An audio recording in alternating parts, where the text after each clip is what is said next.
top down, riding down Main. It's a clear night, screens glowing blue. Got the facts in my headlights. Commonwealth tripping, but the truth stay calm. 𝗺𝗫𝗃 and 𝗬𝗟𝗃, I'ma read them like Psalms. KP throwing shade from a broke down porch, but the files in my lap like a flame to a torch. I don't raise my voice, I just let the game speak. Steady with the grind while the crooked run weak. We just riding slow, gliding, paper stacking in the breeze. Turn the system up, let the whole town see. No mask on my face, no fear in my lane. I'ma shine that light on the ones bringing shame. From the courtrooms down to the city blocks. They can't hide from the truth, cause the truth don't stop. We just ride a slow grind. Midnight oil burning, pen hit the pad slow. Every word cut clean like the rims on the 6-4. From Boston to Brockton, the whispers all hum. Turtle boys riding in the reckoning gon' come. Lally in the back room, 𝗺𝗫𝗃 on the phone. Trying to twist the narrative, but they can't postpone. I'm just sipping on the facts while the city play pretend. Truth got no curfew, I'ma run it to the end. See, this ain't about fame, this about that long game. You can duck, you can weave, but the truth still call your name. We just riding slow, gliding, paper stacking in the breeze. Turn the system up, let the whole town see. No mask on my face, no fear in my lane. I'ma shine that light on the ones bringing shame. From the courtrooms down to the city blocks. They can't hide from the truth, cause the truth don't stop. We just riding slow, gliding. We just riding slow, gliding, paper stacking in the breeze. Turn the system up, let the whole town see. No mask on my face, no fear in my lane. I'ma shine that light on the ones bringing shame. From the courtrooms down to the city blocks. They can't hide from the truth, cause the truth don't stop. We just riding slow, gliding. We just call hold down to the city blocks. We just riding slow, gliding.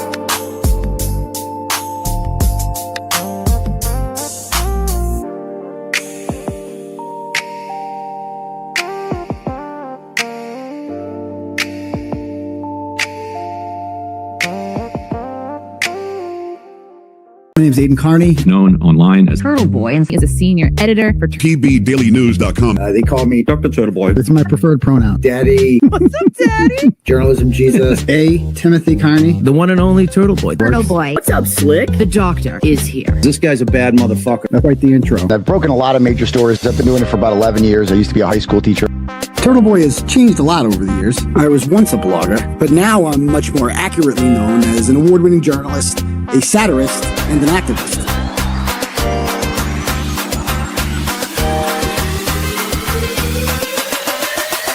Boom! They're screaming your name here. You're the crowd daddy.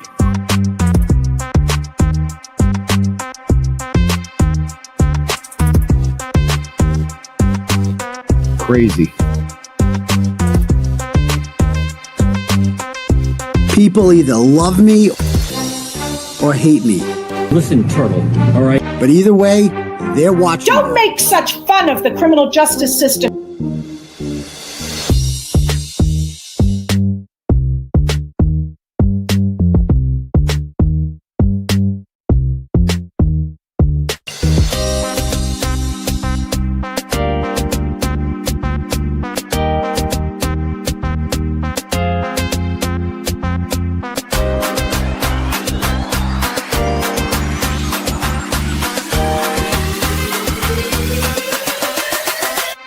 Stop it.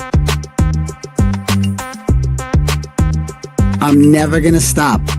This fight's just getting started.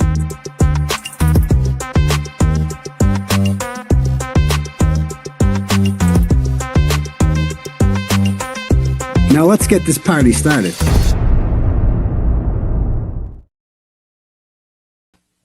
Yo! What's up, people? How's everyone out there doing tonight? Good? Good, excellent. Welcome to the Turtleboy YouTube presentation, the live show. I'm your fearless host. My name is Aidan Kearney. You can call me a variety of nicknames if you like. We already have a nice crowd in here, I see. We got about 3,300 people watching combined on the Twitter and on the YouTube streets. But anyway, my name is Aidan Kearney. You can call me if you're new here. Smash that subscribe button for me. hook it up, get us back to 165,000. That's the cool part about losing subs is you get to cross like thresholds again, like multiple times. So, yeah, you can call me 𝗃𝗵𝗃𝗃 Kearney. That's my true crime name when I'm putting on my leather jacket deep in the woods and my thoughts. You can call me Journalism Jesus. It's my spiritual name. You can call me Turtle Dove. That's what 𝗄𝗲𝗄𝗆 G calls me. You can call me, what else can you call me? Uncle Turtleboy, old school turtle riders call me that. You just call me Turtleboy. A lot of people just call me Turtleboy or Turts or whatever. You know, you can call me Dr. Turtleboy is actually my preferred pronoun because if 𝗬𝗿𝗆 is a doctor, then so am I. You can also call me Daddy if you like. Some people like to call me Daddy. A lot of people actually do. Mostly women, though. It's kind of weird if guys call me Daddy, but if the 20% do. So you can call me different kind of daddies, too. Theater Daddy. Crowd Daddy, so Alan Jackson calls me.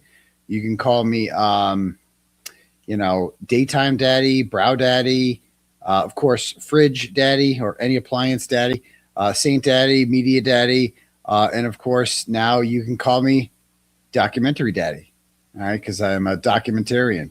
So I don't care what you call me.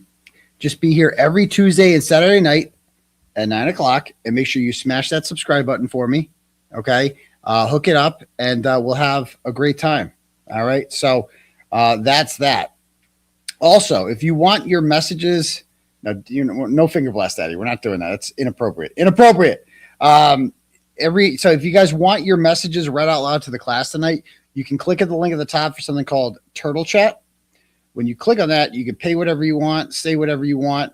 And, you know, I will read your message out loud to the class, you know, as we go along. All right. Also, quick announcement before I forget. Tomorrow, I've been invited as a special guest on the 𝗄𝗄𝗄𝗆 Machado Bunny After Dark YouTube presentation, and I've accepted the offer. I will be going on there tomorrow night at, I believe, 9 o'clock to discuss this documentary and maybe other things. We'll see. Drama-free, life for me. So, yeah, I'll be on there tomorrow night, I think around 9 o'clock. So go on there, check it out, give her a sub if you haven't already. And, yeah, it'll be great. All right, cool. What else am I missing?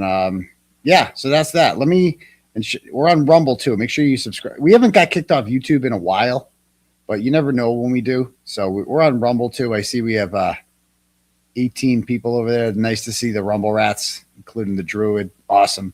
So anyway, guys, yeah, let me read some turtle chats to get this, get the ball rolling tonight, shall we? Let's see what we got. Today's the, let's see, today the 20th or 21st. Okay, yeah, the 20th. All right, here we go. First up, we have, I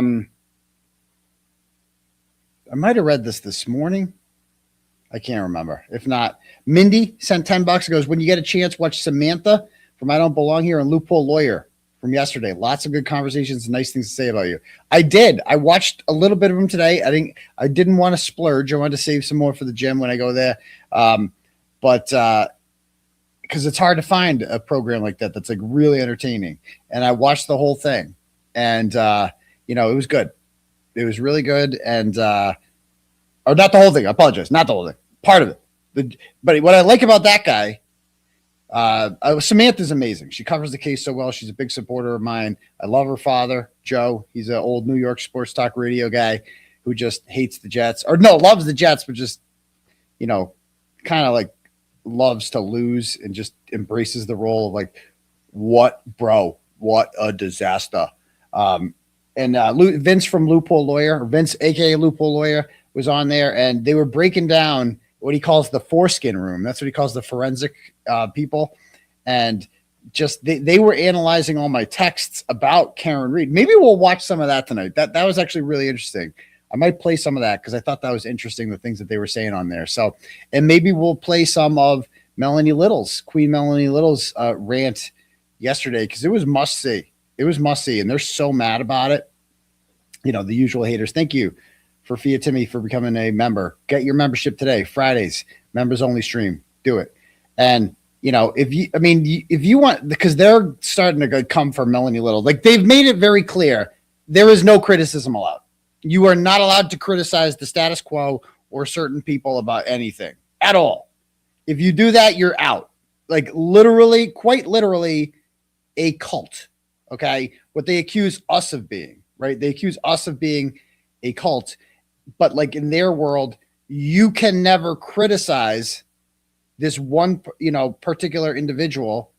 And it's just like, or else or else their whole family doesn't like you. And because it is a phenomenon like I've never seen on Twitter and places like that of people who think that they speak for the Reed family. I've never seen anything like it, right? All these people that think that they speak for the Reed family. It's just fucking bizarre. Like, you don't get to be friends with her again. You don't get to talk to her. You called her a cunt. That's horrible. Bro, you don't really care. Like, stop it. You don't care. You don't care. You're not her. You don't speak for her. And there's a lot of people, bro, when I do the relapse show, oh boy. Again, that's what we're going to call the Wilbur show we have the next one. The relapse. And I already texted Jimmy. And I already told him the top 3 on my list. Okay? Like that might be at the Wilbur, that's what I might do. It's going to be like the Festivus airing of grievances, because it's just going to be built up. And there's just some people, 3 in particular, okay? And he knows who they are. And I texted him like, these are the 3. All right? And I don't know what they think they're doing. Do they think I'm just going to be in hibernation forever? Like eventually I'm going to relapse. Not anytime soon. I'm being good. I'm focusing right now. My focus is on, I'm keeping the chip. You know why I'm keeping the chip? Because I see people in chat guessing the names. If you think Kate Peters even coming close to the top 3, you're out of your mind. Out of your mind. But I'm focused on my case. That's why I'm doing this whole thing, because I have really important pressing issues, and all this shit is like a distraction. Like that's all this is. But there are 3 people that are just, and none of them are Crawford, just to be very clear. None of them are him. Because I can't, what do you even say about him? Like, there's like, you're watching it happen. And you're like, okay, I can't even, but there's 3. And I have nothing more to say about who they are, about what my grievances are with them, etc. But you see it happening. Okay. And thank you, Haley, for becoming new member. Enjoy your membership. You're going to have a great time. Yeah. Cause like with 𝗏𝗏𝗏, it's like, bro, 𝗏𝗏𝗏's old news, dude. You guys been around a while. She's been doing this since 2020. She doesn't stop. She's obsessed. Like the level of obsession out there that you see about me right now, it used to just be her. I mean, there were some other people, Kevin Lynch and others, that would like go through phases of being whatever with me, just trying to attack me, take me down, whatever. 𝗏𝗏𝗏 built like an island of misfit, unfuckable losers that where she would just dedicate every hour of every day to focusing on me. And that's the thing. It's like, I don't need to say, I will never have to ever say anything about Mike Crawford ever. There's nothing I need to ever say about him.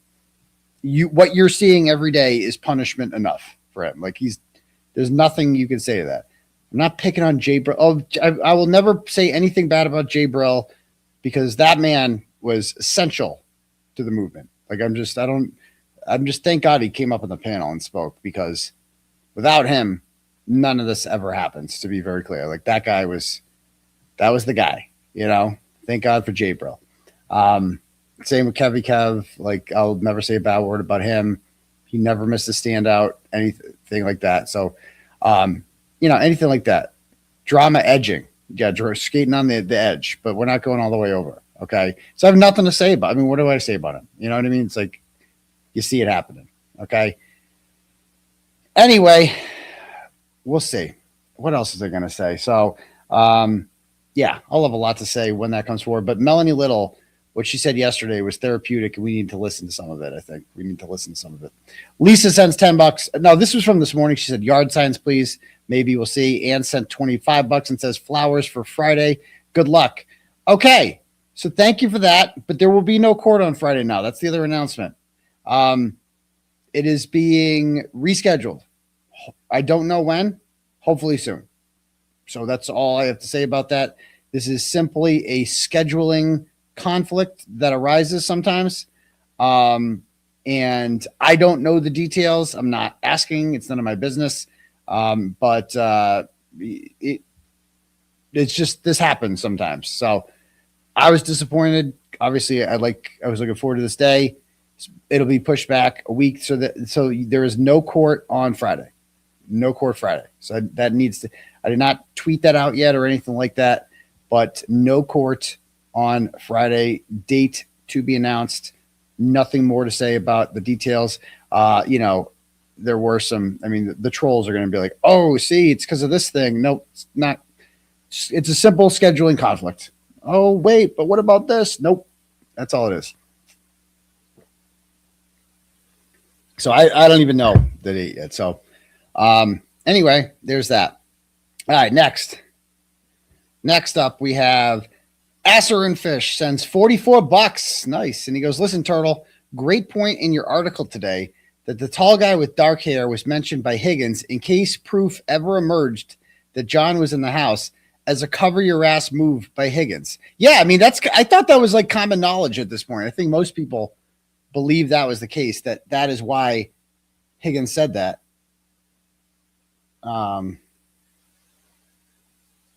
Yeah. So yeah, that's Bretta already posted one. Okay. So go check out Bettero's post. He can fill you in. But anyway, what is it? I thought I was going to jail. Yeah, I thought they're going to bring the paddy wagon down. I guess you can just like hold off on jail for a week if you want to be like, oh no, not today. I thought it was like generally accepted that Higgins made up the thing didn't make up, that he said the thing about the tall guy in the house simply because he didn't want, just in case anything happened where they could prove John was in the house. It's like, oh yeah, who do you think the tall guy was? I was talking about John O'Keefe, something like that. Except Higgins clearly stated in Uri's interview, John never came in the house. And that is what Alan Jackson cross-examined him with, because his federal grant, but it's different. When he thinks he's talking to Bukkake, he says one thing, whatever. You tell Bukkake whatever you want. It's Bukkake. Just tell him whatever you want. He's telling them the guy never came in the house, but he's talking to the feds, and I'm sure his lawyer said any question that they ask you, they already know the answer to. So you have to tell the truth, right? I'm sure they said that. I'm sure that's why Caitlin Albert changed the time that she arrived, or the time that she left the house, from 12:15 to 1:45. I'm sure that's how, Yeah. So anyway, what 𝗃𝗃 goes on to say, was also thinking it could have been covered by the McAlberts in case one of Brian Jr.'s friends saw John. They wouldn't have recognized him, so it could have just been a tall guy with dark hair. That would have given Higgins to refute it with, I also saw the tall guy come in, but it wasn't John. The McAlberts may have been worried they didn't have the full narrative control with people like Levinson and Nagel. Also, I turned 44 yesterday. Welcome to the club. Thinking of getting on that Emily C program to help keep the old blood pressure in check. I'm going to miss the drama, but it's either that or red meat. Getting old sucks. 44 is not old. I don't feel old. I don't feel a day over 24, to be perfectly honest with you. I feel like I could live to be a million, so thank you. Welcome to 44. Sherry sends $100. Woo! Thank you, Sherry. And she goes, sending all good thoughts for Friday. Ouch. Free Turtleboy, she says. Yes. So thank you. But we'll save those thoughts for another day. So thank you very much for that, Sherry. Carolyn sends $25, goes, I pray your next court date, they throw out the case. I don't think they're just going to throw it out in court. I think it's like a process. You have to make arguments, and then the judge will rule on it later on after he has some time to think about it or write something out. It's kind of a big thing, and it doesn't just get thrown out. Again, this is a motion to recuse the special prosecutor. That's what this is. This is a motion to recuse the special prosecutor. That in and of itself, even if we win this, does not end the case. The case still exists. It is not dismissed.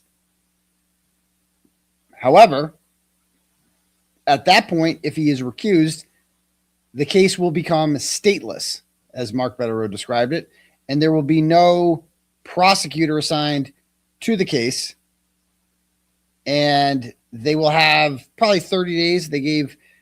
Doolin gave them 30 days to replace him with the Kearney case, and they couldn't do that. So they'll probably have 30 days to replace, if Cosgrove is recused, him. And that's the question, the $1 million question. Will they replace him if he's recused? I'm hoping no, because they're fighting pretty hard to keep him on, which is an odd thing to do if you have somebody else in the kind of, in the works, in the pipeline, ready to do it. So Cosgrove didn't even have a response to it. So we'll see. Goes on to say, Albert was not home yet from hiding Chloe. Which Albert? That's why he didn't come out of the house or hear anything. I think he didn't come out of the house. You don't think Brian Albert was home then? I think Brian Albert was. I have no evidence Brian Albert wasn't home then.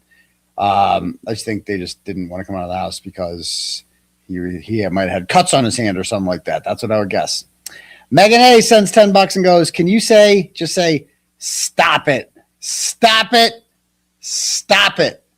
It's been a rough day, and that's my favorite. Well, I'm glad I can make your day a little bit better, Megan, just by saying, stop it 3 times. Stop it. All right, next. We have Higgy's Low T sends $5 and goes, did I miss something? What happened to the Ray from Dallas support? What's wrong with Ray from Dallas? That's my dude. Love Ray from Dallas. He's a big supporter of Turtleboy, as far as I know. I have nothing but love for Ray from Dallas. Does he still do? I haven't seen this. Yeah. RFD is back, he said. Cam reaction, straight madness.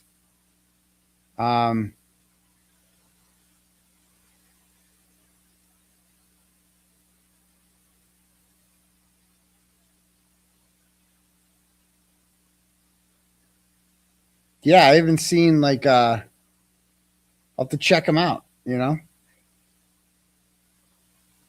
Yeah, he had Grant Smith Ellis on a couple weeks ago. And a couple other ones. So, and I'm definitely not going to be addressing that. So don't even think about it. That Grant, the only thing I addressed on Grant's 10-hour mega stream last night was the simple fact that Michael Proctor's recently released text message was impounded. And that was not supposed to be for public fodder. But unfortunately, it did become public fodder because people are releasing them. So there's that. All right, next. Any cash apps here? Hold on. Let me see if we have any cash apps.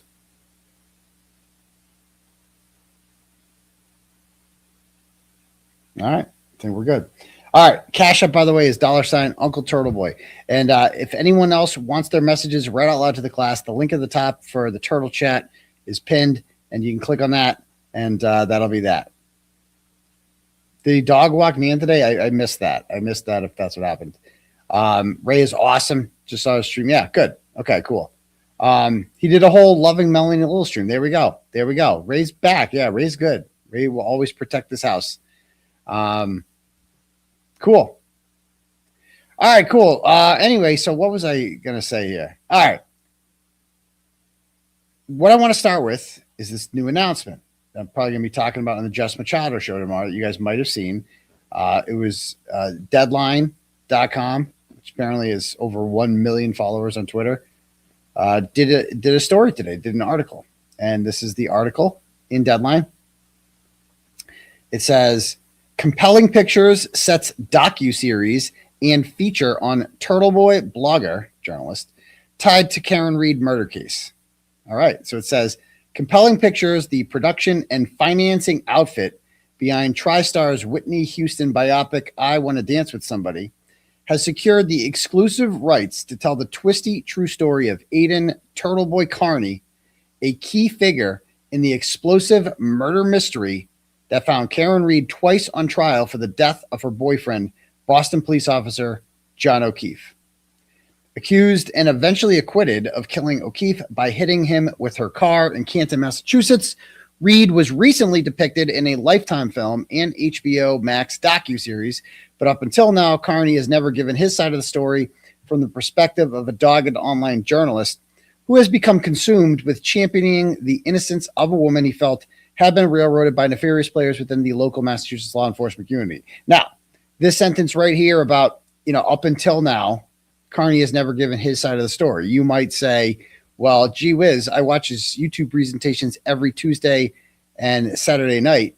And, he seems to give me his side of the story, but there will be some content in there, a healthy dose of it that has never been heard before. That's kind of the whole thing, is like you hold off on certain videos. Like you guys have never seen, like, I'll give you one example. You guys never seen, I have a video of me coming home for the first time, walking into my house when I got out of jail and greeting my kids. We'll black out their faces and everything like that. But like, there's a lot of good content like that I've never aired before, like wholesome shit.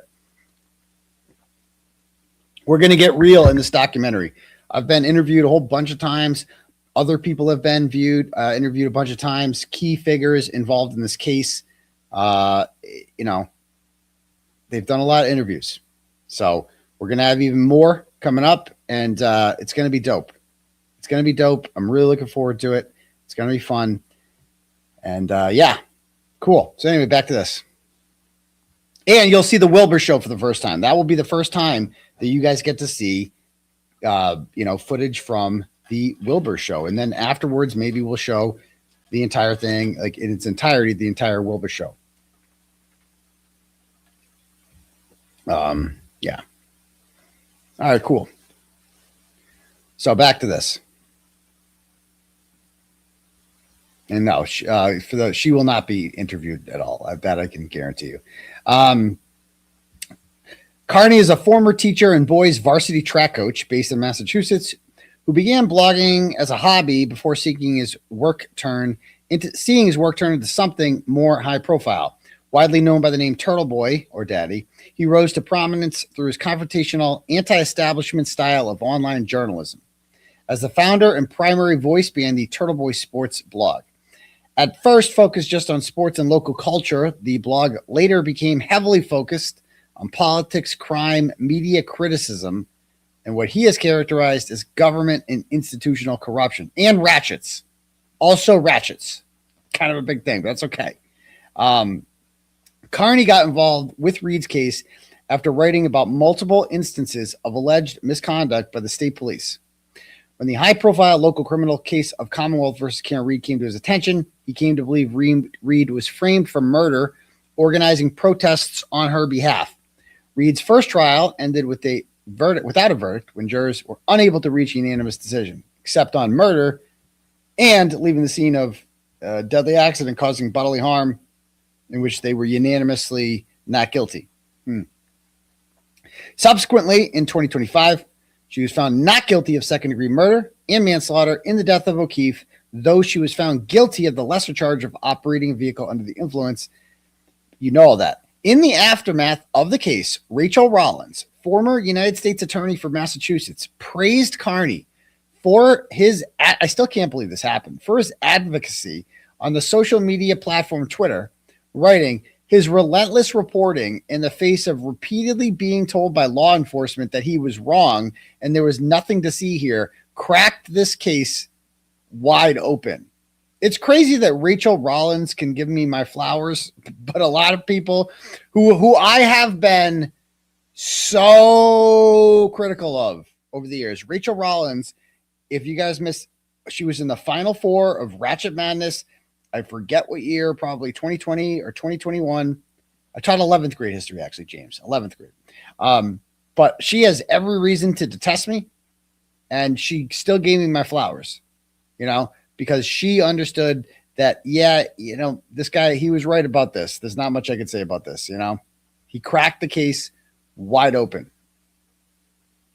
Goes on to say, Kearney did, however, pay a price for his unconventional reporting. The rough-edged and acerbic firebrand was arrested and charged in 2023 with witness tampering, conspiracy, and picketing a witness as a result of the peaceful protests he participated in, which he believes falls under the umbrella of free speech. After being released on bail, he had it revoked amid allegations that he assaulted a former girlfriend. No meals of food, just to be clear.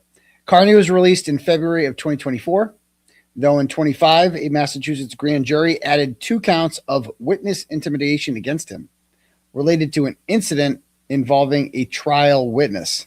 Oh, that would be the window intimidation, right? The tide turned yet again when a judge dismissed 6 counts against him, and he was found not guilty of violating a restraining order obtained by his one-time girlfriend. No meals of food. One intimidation charge against Kearney was dropped this past October, though other cases against him in relation to the Reed trial remain active. So, going over the big stuff there. Bullshit. What? Oh, yeah, exactly. Some of that is bullshit. You're right. Love 𝗵𝗄𝗧𝗺. 𝗵𝗄𝗧𝗺's going to be part of this documentary as well. 𝗵𝗄𝗧𝗺's the man. 𝗵𝗄𝗧𝗺's been with me since day one. Kearney and 𝗃𝗃𝗃 plan a 2-pronged approach to telling his side of the story, as they're already in production on a docuseries that tracks Kearney and the Turtleboy following that has sprung up over the course of Reed's 2 trials. Simultaneously, 𝗃𝗃𝗃 is in talks with filmmakers to fast-track a feature film that will take tonal inspiration from unflinching movies like Spotlight, Manchester by the Sea, and Mystic River. I mean, those are all Boston-based movies. Mystic River, Sean Penn. Who else was in that? Kevin Bacon was in that. The Mystic River is a great movie. If you guys haven't ever seen Mystic River, that movie's fucked up, but it's good. Manchester by the Sea, I never saw that. I know it's a Casey Affleck movie. And then Spotlight, of course. Michael Keaton. Who else was in that? Rachel McAdams, I think, was in that.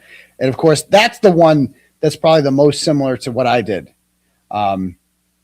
But, yeah, I mean, that's tonal. It's going to take – so there is going to be not only a documentary, which is already in production and almost done, to be honest with you. We're just wrapping up a couple things. There's no release date set for this. I'm hoping for the spring. We'll see. But they've done a majority of the work for this documentary already. And the documentary is being used to build up hype for the movie, the feature film. That's what this guy's really about. This guy, Jeff, is really about the feature film. And, he's already got directors in mind, actors in mind, talking to people. Like, the movie's going to be dope. The movie is going to be lit. It's going to be way better, obviously, than the Lifetime movie. It's just going to be dope. And do you know what's going to happen then? All these motherfuckers are going to eat crow. There's going to be what are these guys going to say? It's going to be a bad year for them. It's going to be a real bad year for them. I'm going to get these charges dropped or be acquitted. You pick. Whatever the fuck you want. I hope you're ready for disappointment. I hope you're ready, because they got a lot of disappointment in their future.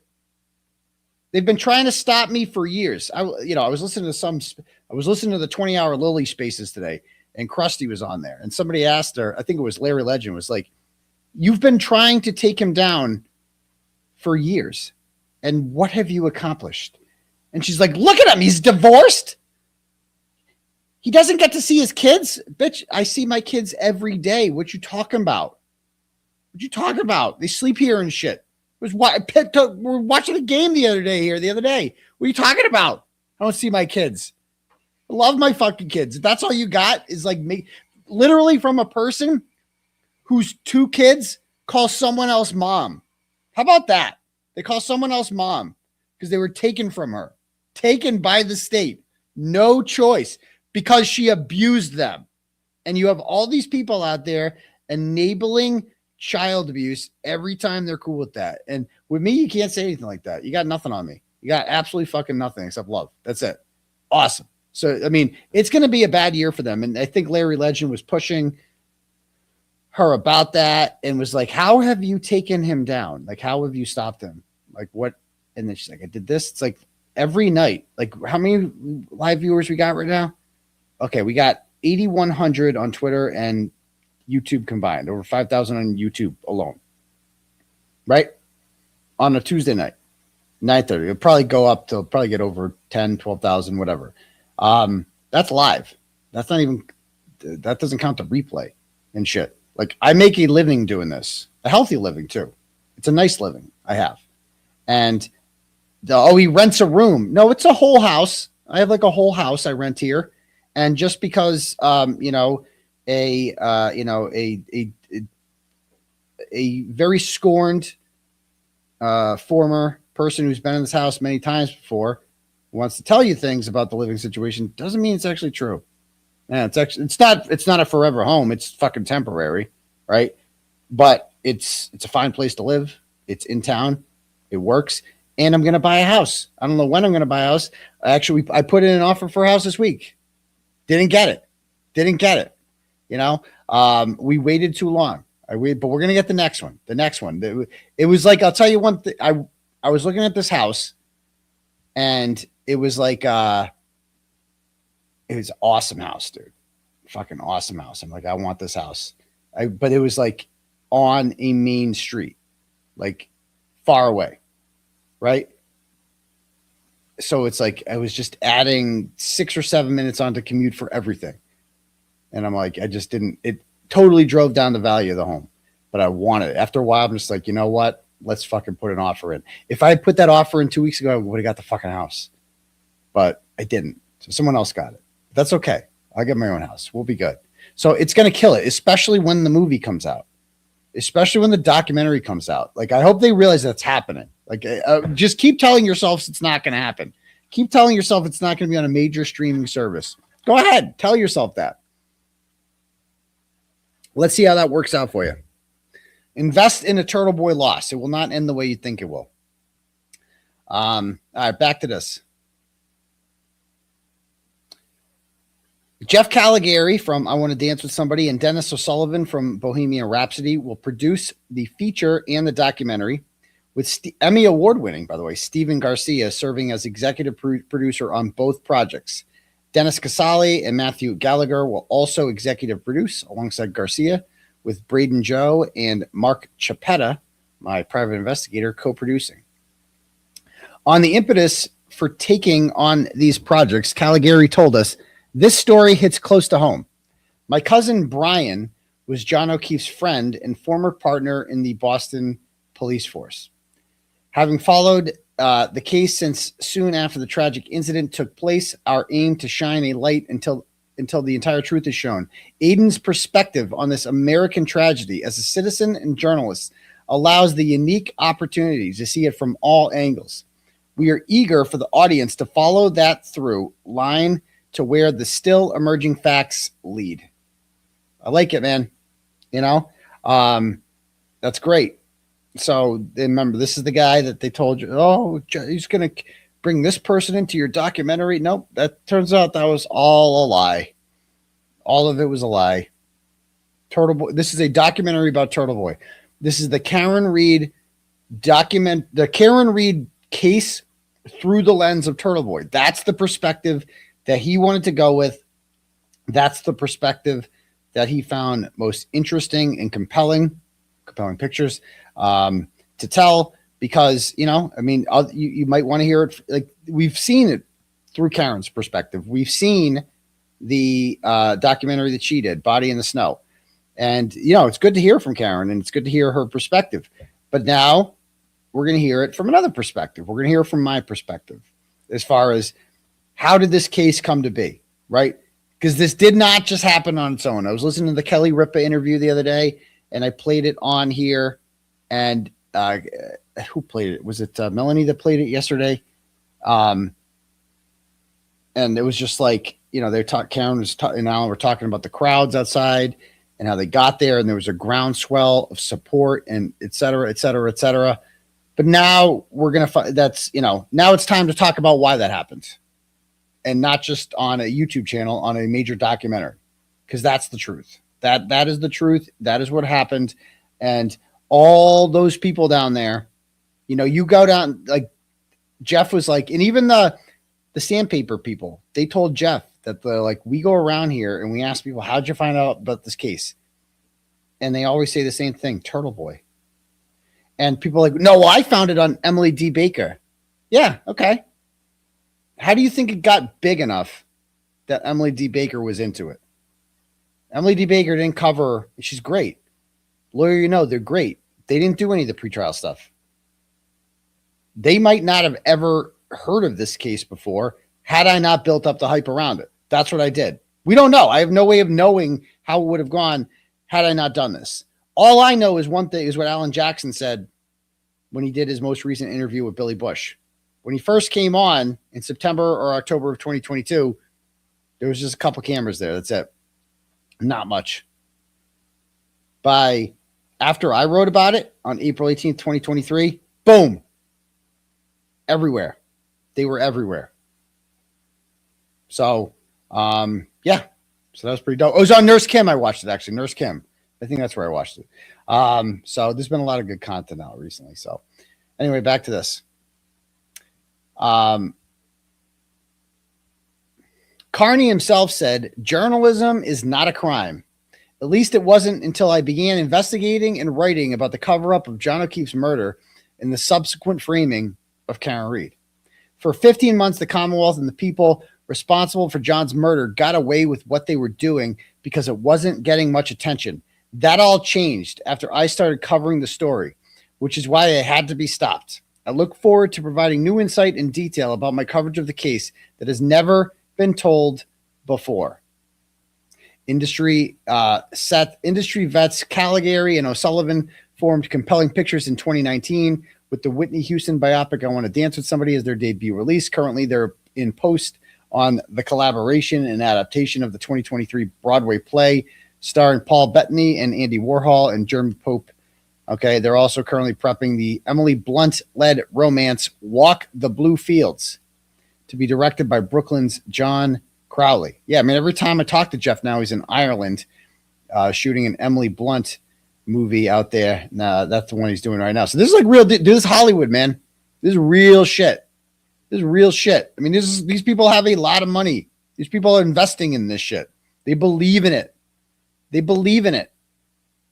So yeah, I mean, you could say like all these other people is great, but like, I'm so happy so many huge content creators jumped on this, right, and began talking about it, etc. But like, it's argued that they might not have ever heard of it had I not blown it the fuck up. That's what I did. Nothing like this has happened before, guys.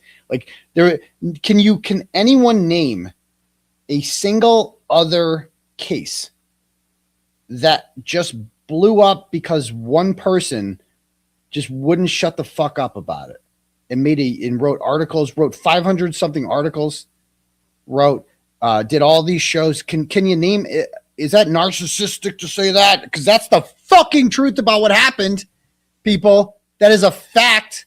That's what happened. Can you name a single other trial? You can be like, well, the Johnny Depp trial was pretty big. Yeah, because it's Johnny fucking Depp. That's why, right? Well, a lot of people watch the what's his name? Robert Brooks. You got to mow those people down. Yeah, because that story was all over the fucking news. And it was crazy. And that guy was crazy too, right? That story writes itself. Kyle Rittenhouse. Yeah, because that was a politically polarizing story that got attention in the summer of 2020, right? All that shit. This was a story that was getting no attention at all. And as it turned out, it's much more interesting than all of those stories. Like, it's more interesting than the Kyle Rittenhouse story was, it was a good trial. It was very interesting. But at the end of the day, no one was framed. Like, it was on video. He killed him. And it was a self-defense trial, right? There was villains in that one. I get it, But what was I going to say? Yeah, with this one, it's like no one was paying attention to this, bro. No one. So, and now they are, and here we are. So, all right.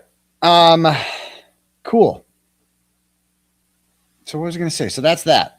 Next thing that we're going to talk about here.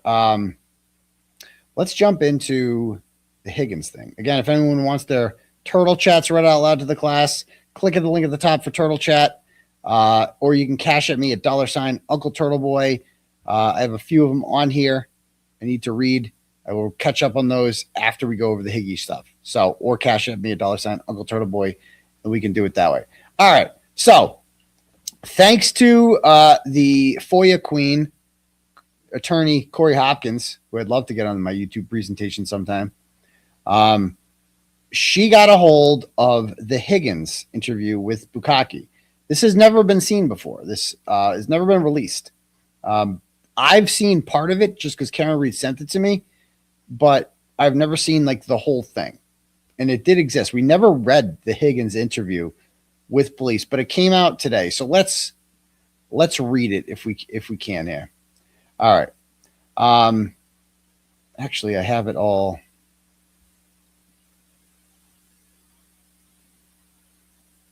Probably easier if I just pull it up over here.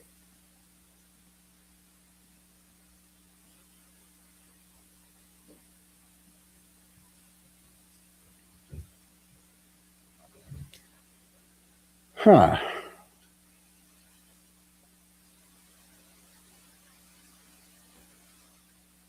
All right. All right. So at approximately 3:45 p.m., Trooper Proctor and I went to Higgins' house down the Cape. I know, I think he was still in West Roxbury at the time. For an interview with Brian Higgins.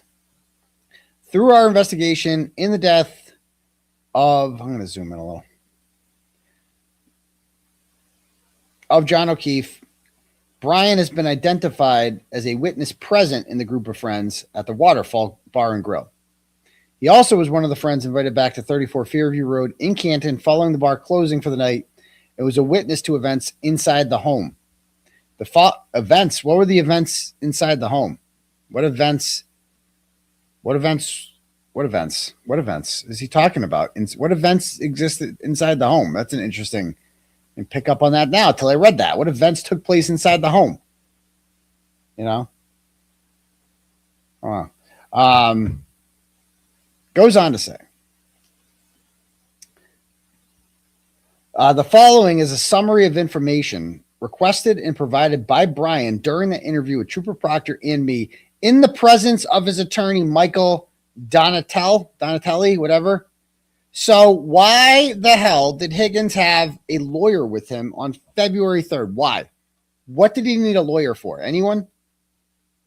Can anyone explain what he needed a lawyer for on February 3rd? Karen Reed was arrested 2 days prior to that. What was he worried about? If you weren't involved in anything, why did you possibly need a lawyer? Even the McAlberts didn't get lawyers, but Brian Higgins did. Because he's probably more scared of jail than any of them. All right.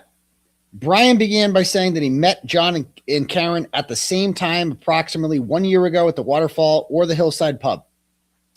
Prior to the 28th, Brian last hung out with John and Karen during the Patriots game at John's house on Meadows Ave in Canton.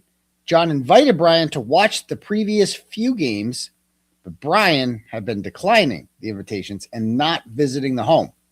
On January 28th, Brian told us he was coming back from New York City with his friend Brian Albert, where the two of them attended a funeral. Brian told us the two returned back to Massachusetts earlier than planned in order to beat the poor weather moving into the area. Once back in Canton, Brian met his friend Brian Albert and their group of friends who were already at the Waterfall at approximately 10 p.m. Brian described the atmosphere at Waterfall as friendly, jovial, with a live band playing. The group occupying the long high top closest to the bar and near where the band was set up. Brian said he remembered when John and Karen walked into the bar together and Karen opened her coat and placed a glass with a clear liquid in it onto the table. What? They all say they saw that, but this gets interesting. Brian described the drinking glass as being ribbed for her pleasure and consistent with the ones utilized by C.F. McCarthy's establishment across the street. Bro, how much of an alcoholic are you where you recognize the design of, like, you see a glass like, oh, that's a C.F. McCarthy's glass. I could tell by the ribbing on it. What? He notices that like, oh, that's a C.F. McCarthy's glass if I've ever seen one before. Like, that's crazy. And it was clear, he says. Brian told us that he remembered, let's see, yeah. Brian told us that he remembered John to be wearing a rolled baseball-style cap, and Karen had black knee-high boots and maybe a white shirt. Brian did not know what Karen was drinking. It was not even sure if she finished her beverage. At one point after John and Karen's arrival, Brian told us there was a round of shots brought to the table for members of the group to have. Brian was not sure why anyone was drinking, since according to him, he keeps to himself and stays pretty quiet. That's his story. I stay to my, introverted Higgins. Did he stay to himself? I don't think he did. Because this is True Crime Kangaroo. You might know her from the morning 20-hour streams. Here she is. She shared this on her YouTube channel, and it was kind of the first one to get the ball rolling on this, but she noticed that Brian Higgins is being held back, of course, here. Look at that. Look at that grab. Look at him grab him. Higgins being held back. He's fired up, man. Look at him. Look at this angry warthog. She yelled shit over at John. He's pointing at him. Here's John right here. Got a problem, O'Keefe? And then John, who's still right there, does a little taunt here. Here it is. So once Brian is still kind of pointing at him, they're looking at each other. John's like, you want a piece? Okay. I mean, this is beef, bro. They're right on top of each other. Look at this. He's like, come on out here. Now watch John. Do the dance, John. Do the dance. Does this show the dance? John does the dance. He's drinking. Here it is. There's the dance. He's getting excited. He's getting a little excited there. See? Zoom in on John. Ready? Watch this. There he is. There he does a little jig there. He's excited. He's excited. The night is young, Oh, this motherfucker wants beef with me? Oh, okay. I mean, how can you watch that and think those guys aren't going to have issues? Especially when you find out one of them is trying to pork the other one's girlfriend. Duh. So remember, he told Bukkake that Brian was not sure what anyone was drinking. First of all, he's not sure what anyone was drinking, yet he noticed the exact ribbing on Karen Reed's glass and knew that was a C.F. McCarthy's glass somehow. Okay. Yeah, that adds up. Sure thing.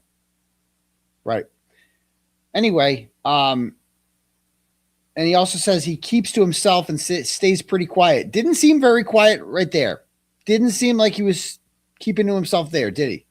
Not when he was play fighting either. I didn't see a lot of, or the grab assing. Remember, look at this. Here's Brian Higgins keeping to himself as, Brian Albert goes in and grabs a haunch. Look at him there.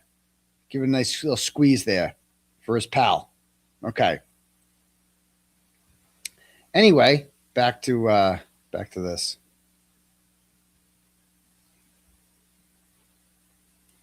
When asked about the atmosphere and people's behavior and demeanor, Brian described it to be casual with conversations taking place.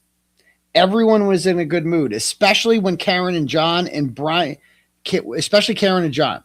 Brian added that he had seen John have a few drinks in the past. But this night, John was very calm. It did not appear intoxicated at all. Did he? Okay. Brian added it was a good vibe. No arguments between John and Karen or anyone else, except for him. And he remembers John smiling throughout the night. Brian went on to say that once the bar was closing, Jen McCabe, actually, I'm going to bring this up on the article version.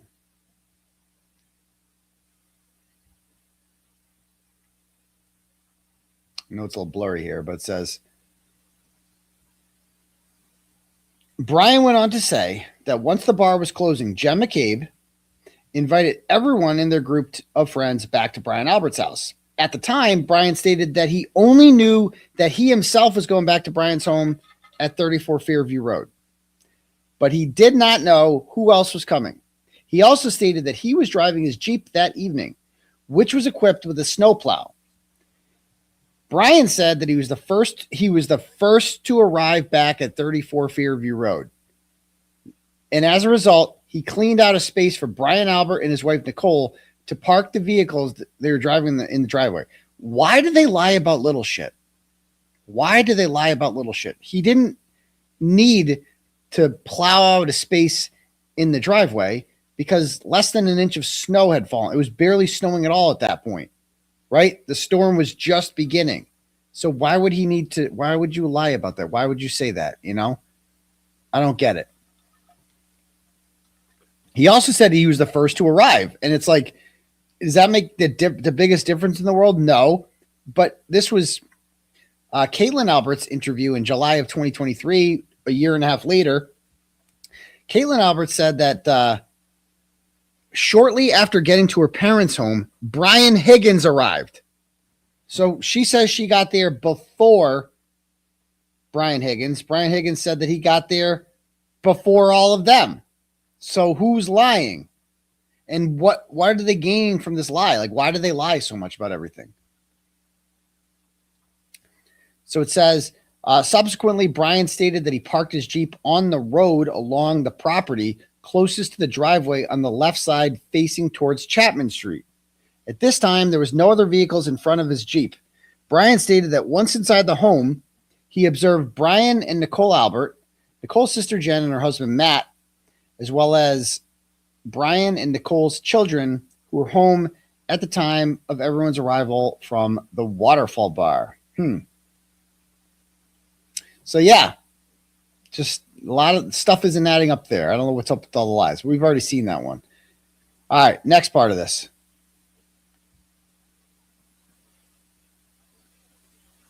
Where'd it go?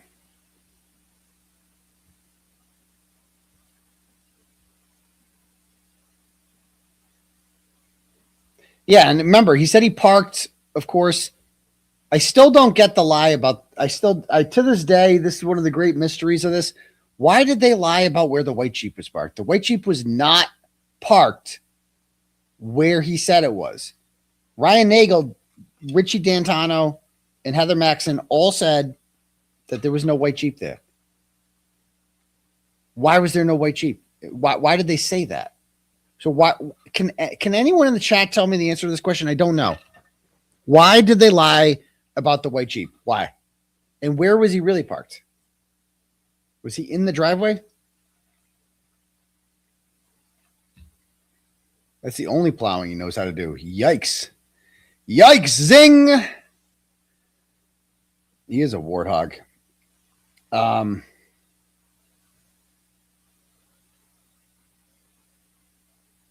Could the plow be used to move a body? No. Yeah, Heather Maxson would never lie. I love Heather Maxson. Can we get her on the show sometime? That'd be great. I don't think Ryan Nagel's going to come on. We could talk about what a douche Ryan Nagel is too. We can bond over that. This guy doesn't even live in Canton. This guy hates the town of Canton. Canton's not coming here. Get the fuck out of here. Get the fuck out of here, dude. Chill out there, Mighty Mouse. Relax there.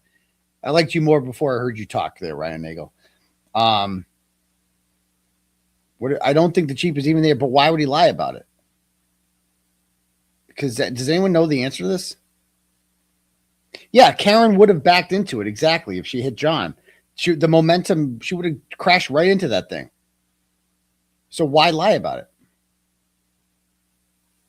Does anyone know the answer to this? To debunk Bagel's brother, to make Bagel seem like, but it makes the other two people in the car look like liars too, you know? They're not lying, they're plastered. No, they're lying. To where was he? Like, that has to be a designed lie for some reason, you know?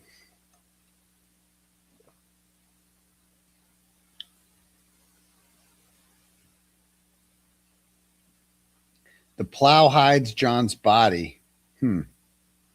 Does it?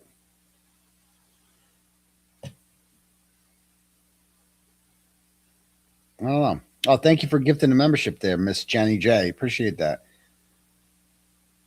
All right. I don't know.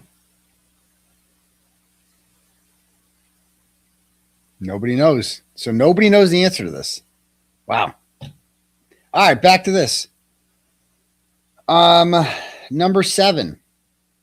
Prior to sending John a text message at 12:20, where are you? And by the way, you know what was omitted from there completely was the 11:30 text message saying, well, to Karen Reed. That is like he sent that text message while she was at the bar with her boyfriend. He was feet away from her. He had ghosted her for almost a week at that point. And now all of a sudden, Karen Reed is like just feet away from him, and she doesn't even say hi to him. And so he sends her a message saying, well, like, what's going on? You know, talk to me or not? Are we going to live happily ever after or not? I thought we had a thing. We had a whole talk at my place in West Roxbury. What's going on with that? So he says, where are you? Brian remembers Jen being on the phone with John and giving him directions to the home. Brian described his positioning at the dining room table as having his back to the picture and windows and did not observe any activity outside in the front of the home. Right. He further confirmed that neither John nor Karen entered the home at any point during the evening. He further added that he had no knowledge of any vehicles sitting outside in front of the home with headlights on. Trooper Proctor and I once again confirmed, look at that, confirmed, that John O'Keefe never entered the home and that there were no arguments or fights between anyone at the residence. And that's a really interesting thing to say, isn't it? Why would you need to confirm that there was no fights in the house? Like somebody said in the chat, there could have been a fight club inside that house where they all beat the fuck out of each other routinely, and it wouldn't matter if John O'Keefe wasn't one of them. If John O'Keefe never went inside the house, it doesn't matter if there was a fight inside the house, does it? But I digress. Another question that should be asked is, why are you even confirming that no fight took place in the house if Karen Reed had not put forth the third-party culprit defense yet at the time? This wasn't even being alleged that he was beaten up inside the house at the time. Steve Scanlon visited that day, I believe. That was the day of the Steve Scanlon visit. But Bukkake had no knowledge of that. Or maybe they did. Don't you think that's odd that Proctor and Bukkake are already trying to dismiss the third-party culprit claim that wasn't even being put forth yet at the time? Why did they need to put forth that? Like, this is very interesting. To me, this was the most interesting part of it. I had never seen that before, right? Where it said, Trooper Proctor and I once again confirmed that John O'Keefe never entered the home and that there were no arguments or fights between anyone at the residence. Why would you need to confirm that? Karen Reed was arrested 2 days before this. She was arrested February 1st.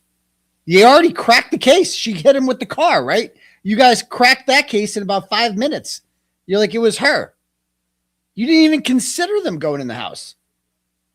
What is there even to talk about? Why are you trying to disprove something that no one has alleged yet at the time? That's suspicious. Why are they doing this? And notice he says, Trooper Proctor and I.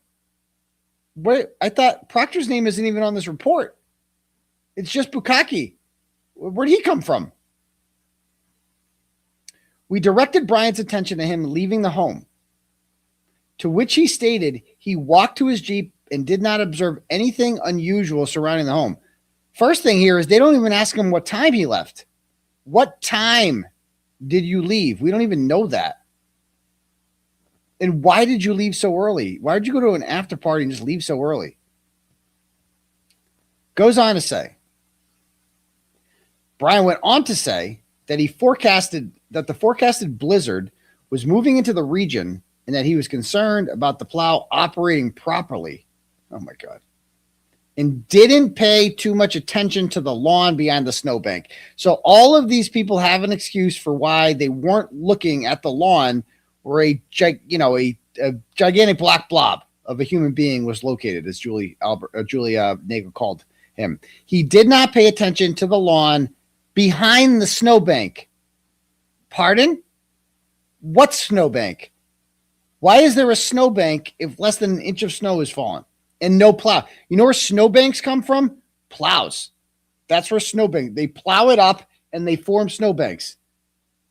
So this imaginary snowbank hid John's body. It was there the whole time, and he didn't even notice it. Now's the most disgusting part.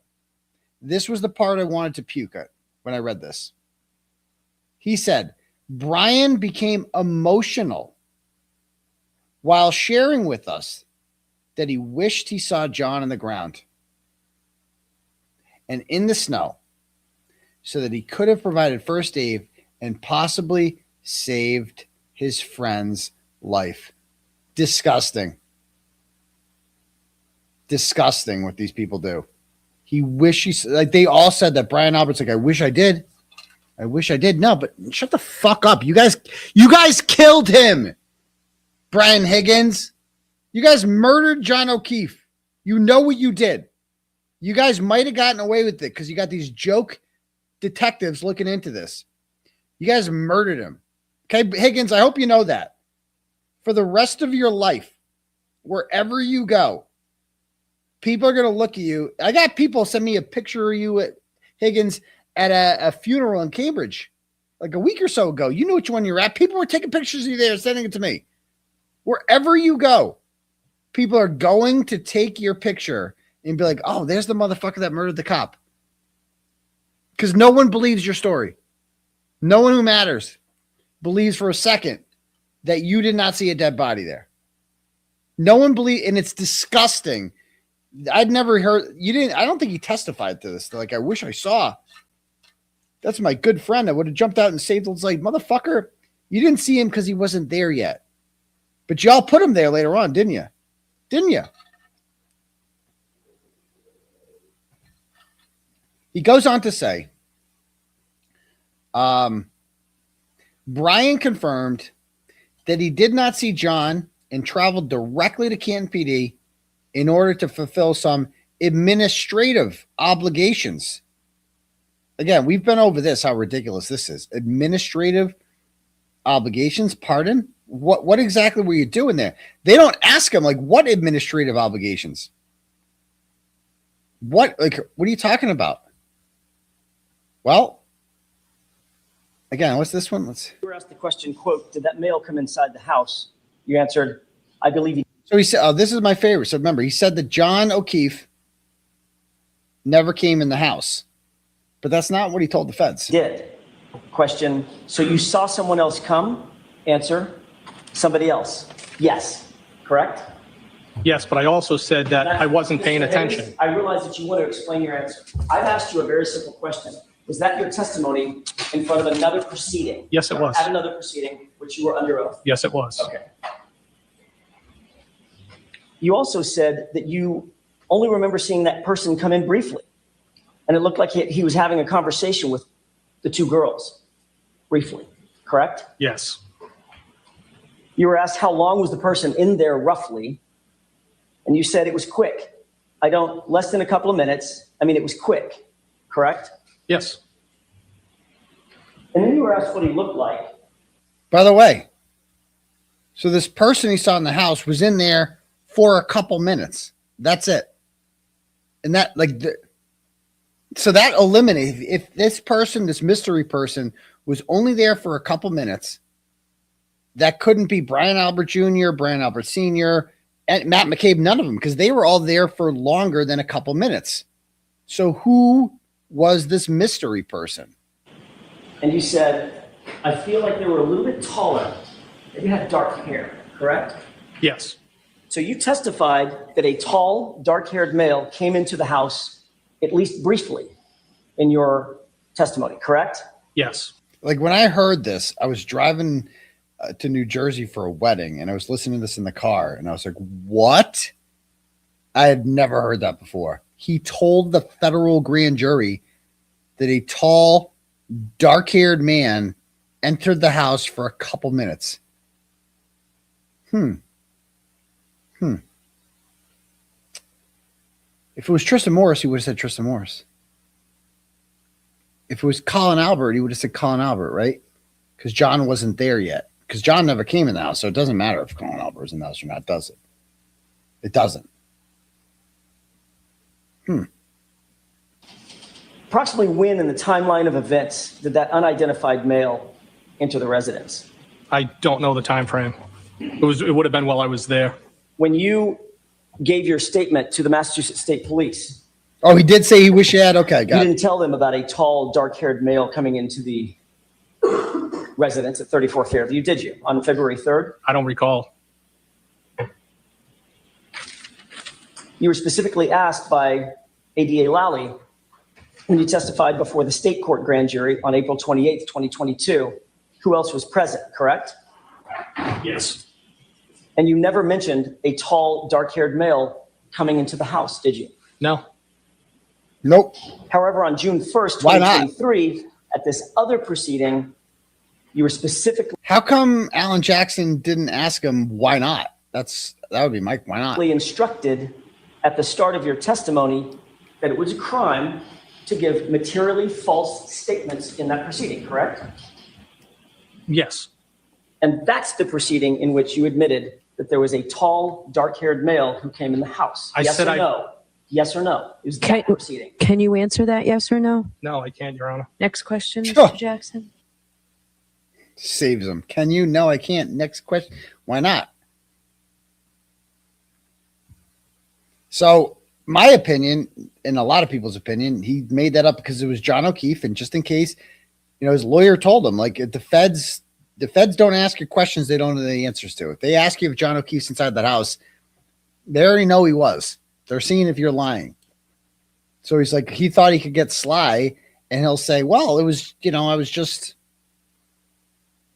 there's a, like, in case they catch me, get some geofence, that'll be the case. Like, I'll be, that's who I was talking about. That must have been John. I don't know. It was real quick. I had 5 Jameson and gingers there. All right. And of course, we got to watch Richie's thing here, the microdots presentation on this. This is like 15 minutes. We'll go Sometime 1.5. before 1:26 a.m. Brian Higgins walks outside, gets into his Jeep.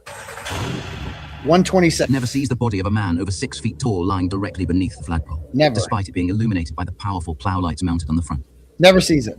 Well, there was a snowbank. There's a big snowbank, though. Something like Sneaker. No shards of reflective plastic on the road in front of him. Brian Higgins then drives away from 34 Fairview Road.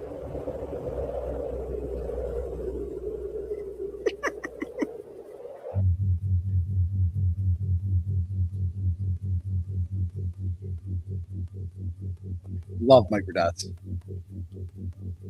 It's 1:26 a.m. We will first see Brian Higgins arrive to the police station as viewed from the rear parking lot camera. It is mounted on the back corner of the 𝗲𝗵𝗺 garage. The red circle represents where he parks.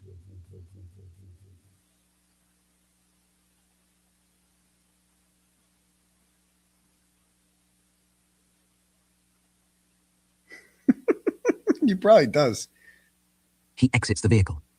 Okay. I remember all of this footage was withheld from the defense for the first trial. They just didn't get this. They were not given this. And then during the second trial, they're like, oh yeah, here's this. Well, that's a big part of the piece of the pie, though, isn't it?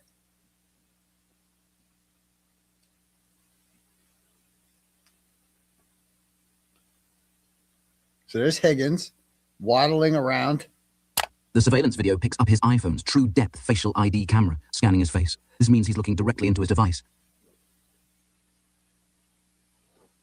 He hesitates momentarily, looks back at the Jeep, looks into his phone, then continues.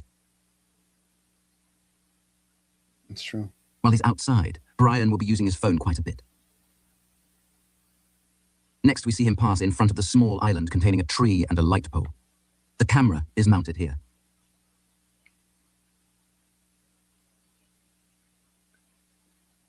There he goes. He Waddling walks to around. the entry on the church side of the 𝗲𝗵𝗺. and is picked up by the camera at the top corner of the main building. At 1:28, he walks down the first floor corridor. He enters this room for 1 minute and 39 seconds before returning to the hallway. This door leads to the communications center. Here's how we know. Listen, look at this The job camera Rich we are does. viewing from is located here. We can trace his steps through the interior of the police. By the way, over 6,000 people watching on a random Tuesday night. Go ahead and do me a favor, guys. It's free. It don't cost nothing. Go ahead and smash that subscribe button for me. How many subscribers are we up to now? Just want to play to see what we're at here. We are at subscribers 164,437. Can we get to 164,500? Is that too much to ask for?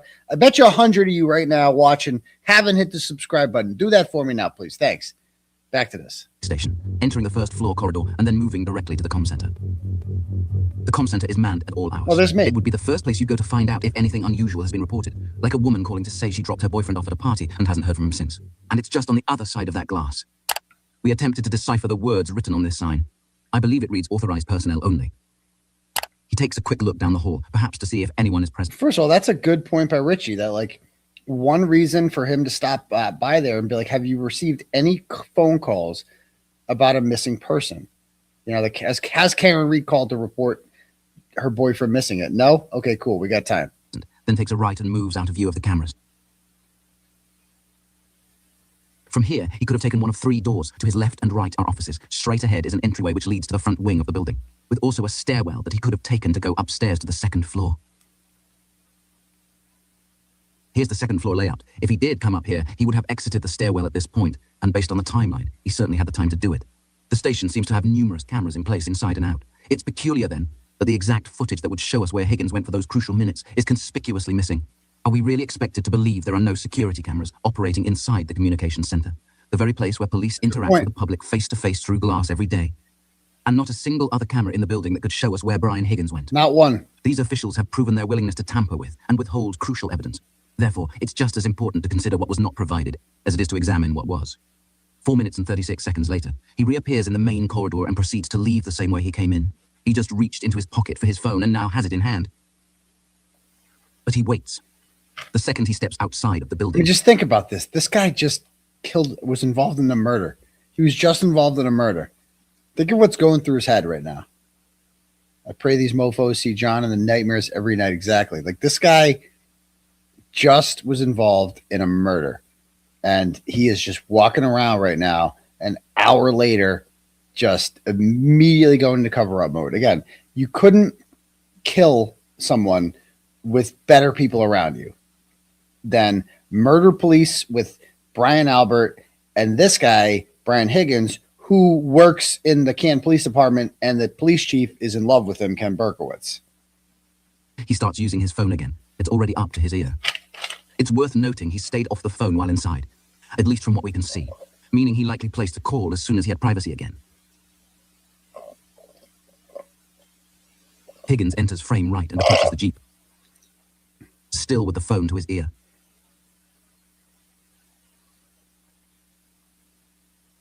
He walks between the Jeep and the large pickup and heads straight for the vehicle in the rear of the parking lot. We know this because we see his long shadow moving that way behind the Jeep. Higgins stands outside the vehicle briefly, then opens the door and gets inside. You're right. That was the biggest immediate threat. You're right. That's so true. If Karen called the police to report John missing, you got to get the body out there faster. You know, you're right. It is so important for them to find out if John, this is such an advantage to have a guy with you who works at the Canton Police Department. And Bukkake and them didn't think this was strange. That like, so you were drinking all night and then you went to go do administrative work. What exactly is administrative work? What is going on? The light illuminates, indicating he starts the vehicle. It is located approximately here.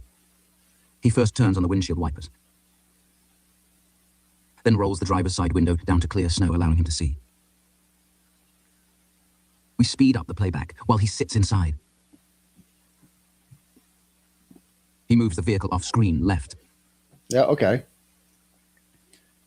Where's he getting these car keys? Like whose car is that? He's moving. Did we ever find that out? He reappears and clears both windshield wipers from a third vehicle. Why? He moved this car? He stops here with his elbows bent as they would be if he was manipulating his phone in front of him, in a stance consistent with interacting with text messaging.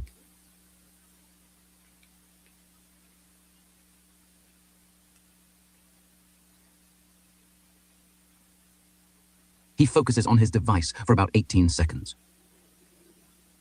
then proceeds to the rear of the Jeep. Oh, there is, okay. And returns to open the driver's side door, most likely to fetch the keys for the large truck, a fourth vehicle, which lights are triggered as he remotely unlocks it, then enters to start the engine. What do you guys think? Why was he doing this? Why was he moving vehicles around at this point? It's not like he put any of them in a garage. He just moved them from one parking spot to another. So, like, they're going to get snowed in anyway. I mean, did he have an explanation for this? I forget what his answer was.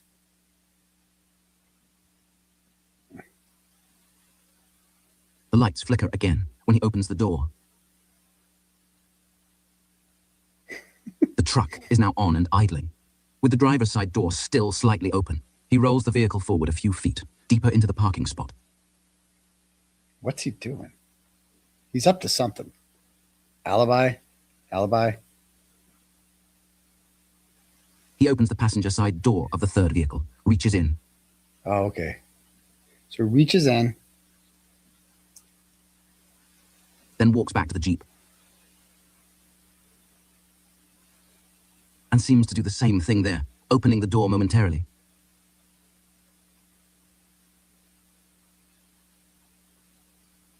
Then back to the third vehicle he goes, this time to access the bed. We see the black underlid of a container or tarp come up and cover the back window momentarily. This is when he gets the bag out, right? Or no? He reaches in, throws a large duffel bag over his shoulder, and closes the lid. What's in there? Cleaning supplies?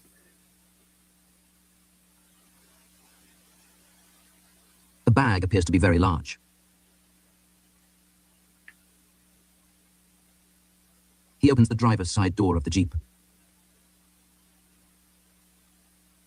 Again, you get a clear glimpse of just how massive the bag is. He walks to the back of the Jeep and places it inside. Chloe, people are saying? No, I'm not putting Chloe in a bag.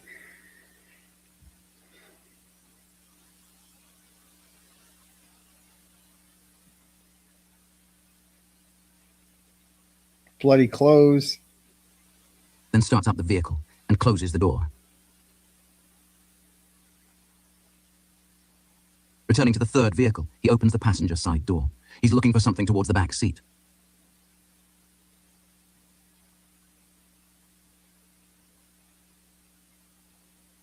He opens the rear passenger side door and looks in. He then walks off camera, left side momentarily. He is presumably on the other side of the vehicle, rear door.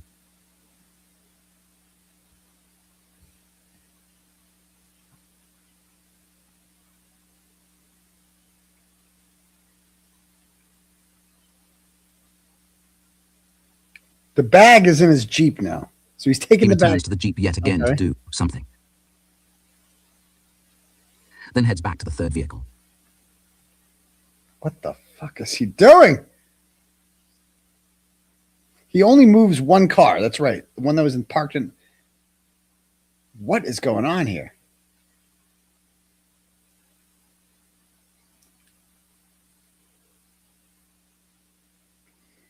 We see him walk back into frame, this time holding some kind of poled tool, possibly a snow brush. Possibly.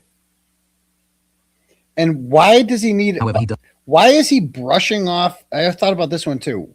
Why is he brushing off snow off of cars if they're just going to get buried in snow in 10 minutes? It's like this is the beginning of a blizzard. Why is he? Who brushes off the car unless you're leaving at the time? Like he's leaving the cars there. What do you need to brush them off for?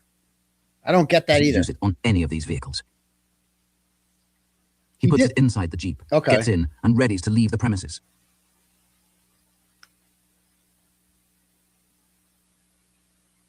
He just wants to be seen doing shit. Like he knows this is on film. He's establishing an alibi. That's all this is. This is just establishing an alibi. Somebody thinks the Faraday bag. I've seen people say that you know. It's quite sus, as the kids would say. Very sus. And finally, he drives off into the night. All we know about what he did next is what he's told us. All right, so thank you. Thank you, Richie, for sharing that. So that's that. Let's go back to this report here.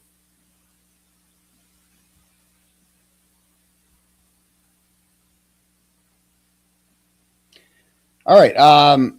At the time of this conversation, as the tone of at this time, the tone of the conversation changed, and Brian stated he wanted to disclose some information which he believed would have surfaced during our investigation. Now I know why Karen Reed never gave me this report, but he wanted to ensure to share with us at this time.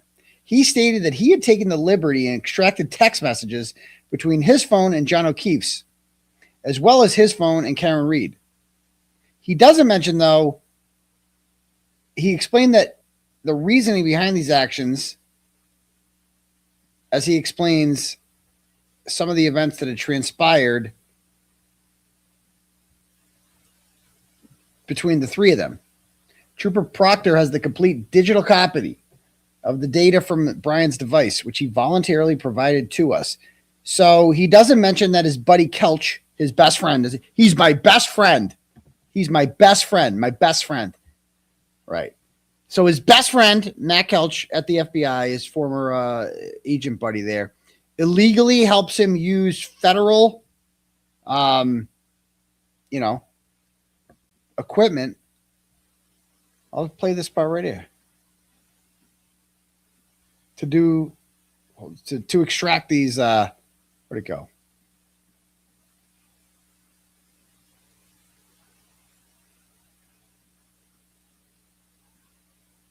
There it is.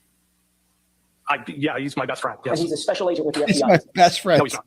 He's my best friend. He's never been a special agent with FBI. He's a special agent with ATF. My mistake. I thought he was with the FBI. He's a federal special agent. He's a coworker of mine, yes.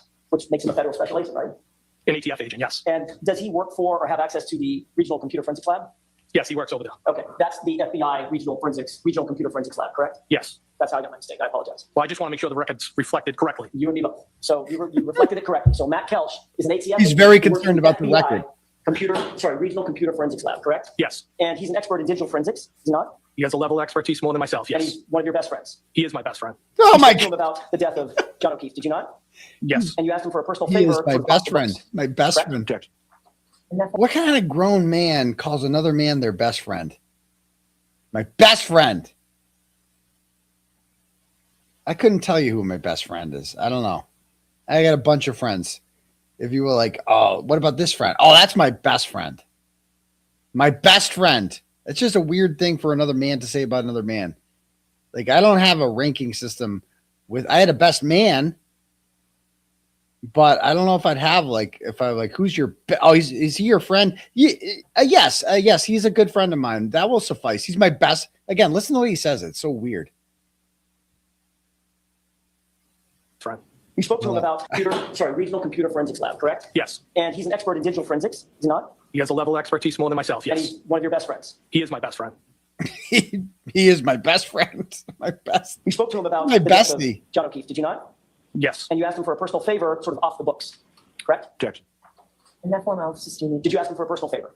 No. Did you ask him to show you or consult with you how to pull things off of your phone that you decide to get off your phone?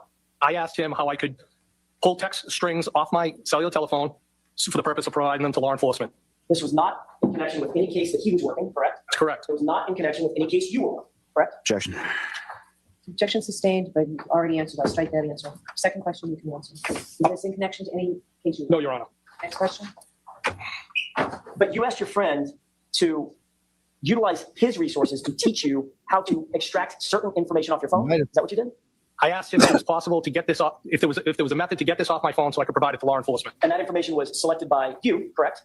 Two particular text threads, yes. Right. In other words, there was nobody else that was picking and choosing what to get off your phone. That was just you. It was me, yes. And the reason you did that, Mr. Higgins, is that you wanted to control and limit the amount of information that was pulled off your phone, right? Objection. Is that why you did it? No, I did it because I wanted to provide it to law enforcement, Your Honor. Oh, yeah, Next law question. But enforcement. you could have Yeah. just provided your phone to law enforcement and let them image the entire thing, right? Yeah. Why didn't you do that? I guess that was an option, yes. And you But you didn't do it, did you? You didn't do it. And then you had your lawyer babysit you. Your other lawyer stood there awkwardly. Like, this is so, I still can't believe this happened. Again, I was driving in New Jersey for a wedding when this happened. And I'm like, what did I miss? Like, what? His lawyer stood there and babysat? Right. May I, Your Honor? Yes. The witness has indicated that he utilized federal resources for personal gain. The specifics of that testimony have been as follows. He indicated that he contacted Matt 𝗪𝗃, a federal agent. He indicated that he utilized a federal facility. He called it an unsecure facility, but it's a federal facility notwithstanding. And that the two of them, he and Agent 𝗪𝗃, utilized federal resources in the form of some kind of a machine, as the witness indicated, for his own personal gain, so that he could, as a witness, in no official capacity or in any official case, and in Matt 𝗪𝗃's capacity as an individual rather than an agent, they both worked together to download certain information from the witness's phone in anticipation of turning that highly selected, highly curated information over to law enforcement so that he could later ultimately destroy his phone, which this witness in fact did. Right. So he does destroy his phone, but at the time of the February 3rd interview, he hadn't done that yet. So that's why I didn't include that in my my story here, you know. But why did he feel the need to just go and he can just do that on his own? But yet Bukhenik wasn't like, actually, let me see the whole phone, actually. You know, no, you can just extract your messages just with those two. We're not interested in anyone else. Just you, you know, just you guys. So anyway, he goes on to say, on approximately January 12th, he recalled getting a text from an unknown number to him. So Kearney just texts him out of the blue. And the two began friendly text messaging. We've already been over these a million times. That both John and Karen were invited over eventually both were invited over the last New England Patriots game of the season on January 15th, in which we got murdered by the Bills, our last playoff game. Brian recalled arriving late in the second half and joined John, Karen, and a few others. Brian stated as he walked home using the front door after an evening of he walked into the home using the front door. And after an evening of drinking, Brian stated he was leaving the home and attempted to walk out the same way he arrived when Karen suggested that Brian leave through the downstairs garage. According to Brian, Karen offered to show Brian the way and walk him out. While walking through the garage, Brian stated that Karen had made an advance on him and surprised him with a kiss on the lips. This little tap kiss there. He stated that he was very shocked by Karen's actions. I would be too if I looked like Brian Higgins. And confused by the entire situation. But since he was assuming Karen was in a loving relationship, the chain of events led to Karen and Brian further communicating over text message. Karen invited Brian over to her home in Mansfield. Brian claims he never took the trip and was simply trying to figure out Karen's goals and end result. In fairness, his text messages do align with that. Very awkwardly, like, what's your deal? Like, do you want the real deal? Like that whole thing. At some point during the text exchange, Karen alluded to an event over New Year's Eve where she caught John kissing another woman in the hotel lobby. A few days later, Karen was planning a trip to Boston with a friend. Brian stated that on her way back from the city, Brian invited Karen over to his home in West Roxbury in order to discuss their future and get a better understanding on what exactly Karen wanted from their friendship. I have never, ever in my life heard anything gayer than that. I still can't believe this guy said that. Imagine being a grown-ass man and saying that you have a pretty girl who threw herself at you, like way out of your league, who kissed you in the garage, right? And then she invites you over her house. What do you think she wants to do there? Why would she invite him over the house? And he totally could have, I mean, I don't want to speak for Karen Reed because that's last time I said this, people were all offended. I had a pull up about did she bang him or not. So we're not going there because I'm trying to be respectful to Karen Reed here. Okay. but I don't know. I've never been invited to a woman's house before. When I get invited to a woman's house, I think it's kind of like given that we're gonna fuck, right? Or at least go to third base. You know what I mean? You might be like, oh, I don't give it up on the first night, but you can finger blast me a little, you know. But then I can't go all the, like something like that. I can picture something like, but like either way, you're getting to at least third base if you go to Mansfield. I mean, I don't want to put words into her mouth, but she's invited him over to her house where her bed is, you know? Like, what do you think happens inside a woman's house? If not third base, you know, like what were they doing there? Like, you know, you get like the dry rub on the outside, maybe, I don't know. You tell me, fixing the fridge, you know? I mean, am I wrong? When you get invited over a woman's house like that, isn't that like, at least don't you assume it's on? You know? And instead, this gay ass mofo just goes, no, I don't know what your intentions are, he's basically saying. And then he invites her over to his house a week later in order to discuss their future. Your future? Your future. At least when I said stupid gay shit, that was like not a good idea about like my future. I was in jail when I said that shit. Like, you know what I mean? Like, at least that I had an excuse. Like, I had like jail brain, you know? What's his excuse? Besides being gay. Yeah, I would say implied banging, you know, implied for sure. Implied fingering. So he goes on to say, and so he wants to talk about their future and get a better understanding of what exactly Karen wanted from their friendship. Why can't you talk about that on the phone? Why do you have to have her over? Okay. And then it gets more interesting. It says, Brian stated Karen came over and the two talked for a period of time. What does that mean? But never engaged in any intimate activity. Were you drinking? I can't imagine Brian Higgins. Picture how awkward that must have been.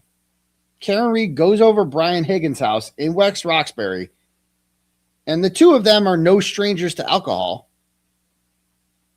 And they just sit down. Like, without alcohol, that's going to be really fucking awkward. You know? You know they needed to take the edge off. They had to have a drink. Or else what are they doing? You know? What is happening there? Like, did you guys like sit on the couch together? I have so many questions about the West Roxbury trip. So, because Karen Reed, like, West Roxbury is out of the way. If you guys are unfamiliar with Boston, West Roxbury is probably the most suburban part of Boston. Like, it's very crowded, but it feels like you're in a suburb in South Boston. It's like there's no triple deckers. It's not like, you know, like it feels like you're in a crowded suburb. Like, it's got neighborhoods. It's probably good trick or treating in West Roxbury. It's the most normal part of Boston. Like, it's a lot of cops live there. It's probably more conservative than other parts of Boston, but it's on the edge of Boston. It's like barely in Boston. And it's not easy to get to. There's no like highway access to it or anything like that. So for Karen Reed to you don't just end up in West Roxbury. Yeah, it's right near Dedham. It's right near Dedham and it's near Brookline. You don't just end up in West Roxbury. Like, there's no easy way to get there. So like Karen Reed went out of her way. So she was in Boston, presumably in the part of Boston people actually go to, Back Bay or wherever. And from there, for her to get back to Mansfield, it's like, or Canton, you just jump on the Pike and then you jump on 95 and you go home. You know, to get to West Roxbury, you got to go through the city. You got to go through regular Roxbury and Roslindale or wherever the fuck you're going to go through to get there. So what's he doing there? Like, and Karen Reed, so Karen Reed went out of her way to go to his place. And like, so she gets there and Karen Reed's not like a loser. She's not like, she gets it. She's not going to this house to be all awkward and shit. I just can't imagine that happening. You know? I can't imagine that happening. That she just gets there and she's like, so what are we going to talk about? We're going to talk about what? What are we talking about? The future. We're going to get a better understanding of what you want from the friendship. What? Does she want the D or not? You know? Do you have a broken fridge? Exactly, Altman. Nice to see you there. Do you have a broken fridge? That's what I would ask. Like, maybe that happened. And so, like, when she gets there, she rings the doorbell. Hey, it's me. Cool, come on in. Yeah. And he sits there. So, have a seat. Have a seat. You got a sectional. You have a seat. Oh, so, like, how far apart did they sit on the couch? That's my first question. Like, so he's like, oh, what do you want for a drink? Do you have beer? No, I fucking hate beer. Oh, don't even fucking ask. Jameson and ginger, strictly. Sure, whatever. Sorry, Higgins. I didn't know beer was such a sensitive issue. I'll have whatever stiff drink you're making. Actually, make it a double because this shit's mad awkward here. And so they sit down on a couch together, I would assume. Or maybe they had separate chairs. Does he have like recliners in there? Maybe they sat at a dining room table where he had like a presentation about like what the future would look like together. And they just sit down and they're like, let's go over our future together. What are we going to do? So for operation number one, first line of business is you got to dump John because that's a problem. Yeah, you could, you got 2 kids there and nice house and all this. John's very handsome and you could have all that, or you could have Higgy there. That's appealing too. And so they sit down and they like start talking. Like, did they sit next to each other? How close were they? Did he rub the leg a little bit? Did he try to make any sort of move? We are to believe that this woman, this very attractive woman, just goes to Higgy's house to talk about the future. And he didn't make any sort of move. That this, like, why? These are adults, right? They know, Karen Reed's smart enough to know that you can just have a conversation on the phone with this dude. Why was she going over there? I guess we'll never know because she didn't take the stand, right? And this is obviously very embarrassing for her. But unfortunately, this mofo wanted it out there. He was like so proud of it. It's just odd. And so when I put a poll question up, like a month or 2 ago, a lot of people thought it was like, the insensitive or sexist because I asked, like, did they bang, right? And people like, shouldn't, it's really insensitive. I don't think they did. I really don't. Gross. But something happened. Like, what was going on in this trip? Am I alone in this world? Like, this is weird, right?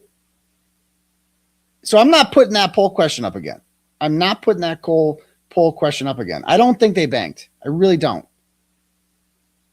I don't think Karen would bang him. I don't. But what was she doing there? That's my question. I just, it's not a big deal. None of this happened. None of this affects the fact that John O'Keefe was not hit by a car, period.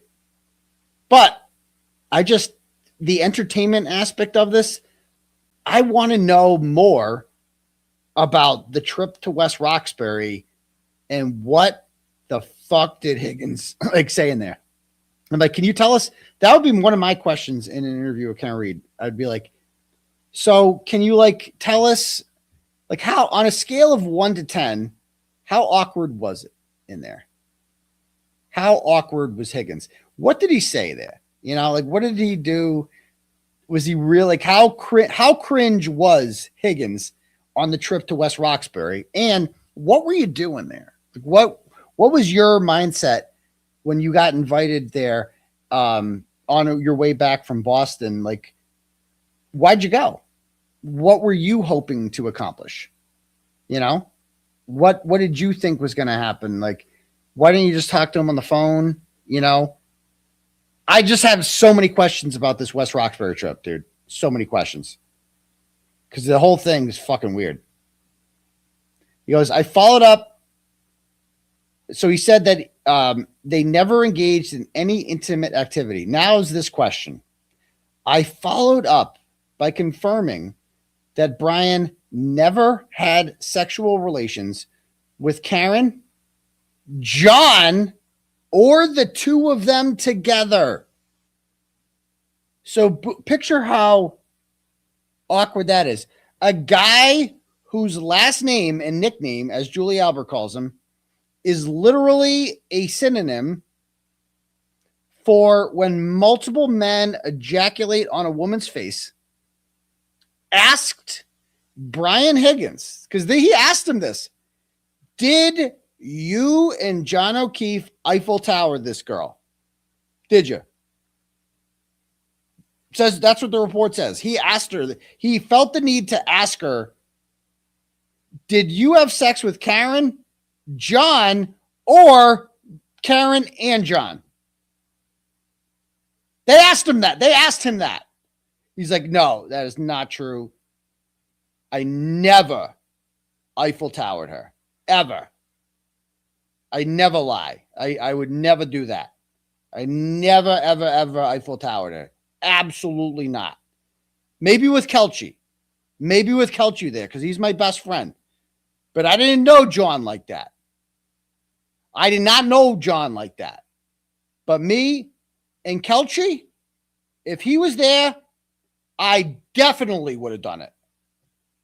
Because he's my friend. My best friend. My best friend. Relax there, Higgy. Relax, pal. Like, dude, I can't believe they asked him that. They asked him, like, did you guys, like, why would that come up? Like, did you and O'Keefe, you know? That's a weirdly specific question to ask a man. So he says, Brian confirmed the same and added that there was only one kiss. He further assured me that he did not have any relations with anyone else at the waterfall bar on the night of the 28th. So he didn't bang anyone else. And to the best of his knowledge, Karen never did either. Brian went on to say the next time Karen texted was when she reached out and stated John died at 11:54. Again, he doesn't mention the well text. At this point, I advised him that it was imperative that all of the data, blah, blah, blah, blah, blah. Okay. So that is the Higgins thing. And crazy, right? I've never read that before. That was, if you don't know what Eiffel Tower is, just look it up, you know? What an interesting thing. I do feel bad for her that this all had to come out like this, but I mean, imagine that. That's not exactly like the high point of her life, I'm sure, is the time that her self-esteem was apparently lacking and she's just needed reassurance that she was pretty, I guess, from Higgins. That's her story to tell. That's the part of the story I don't want to tell because I have no idea what the fuck she was thinking. But they never ask about that. They never ask about that because it's kind of the least interesting part of it, but it's also kind of the most interesting at the same time, unfortunately. And I think that's what got a lot of women hooked in this was the romance aspect of this whole thing. John O'Keefe's messages with her, Higgins' messages with her. Like that's what made, as if the story couldn't get crazy enough. There's also like a will they, won't they thing going on there. But anyway, that's that. Let me read some turtle chats. All right.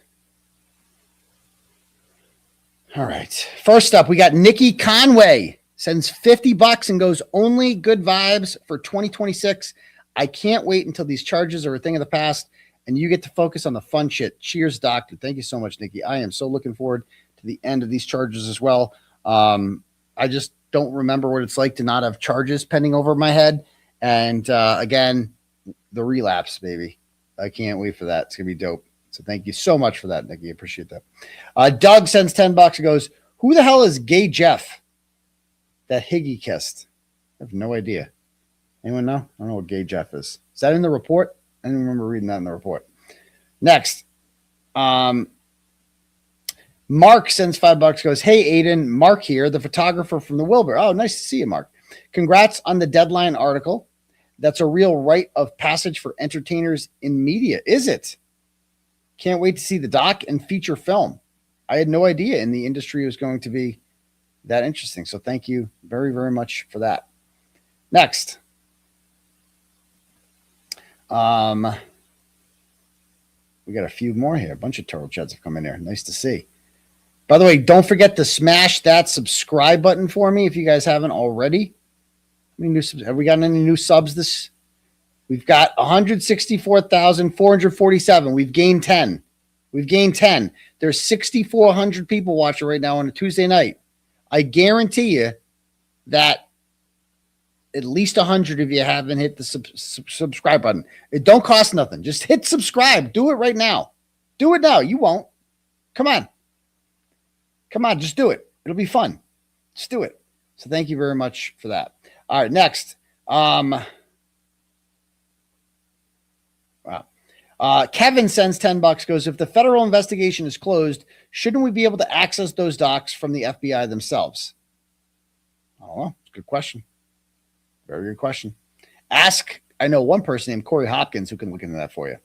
Tammy sends $25, goes, while in a public place recently, my 5-year-old grandson, who is heavily interested in a future with law enforcement, asked, is there cameras in here? That's an interesting question. Unlike some people's kids who ask them like,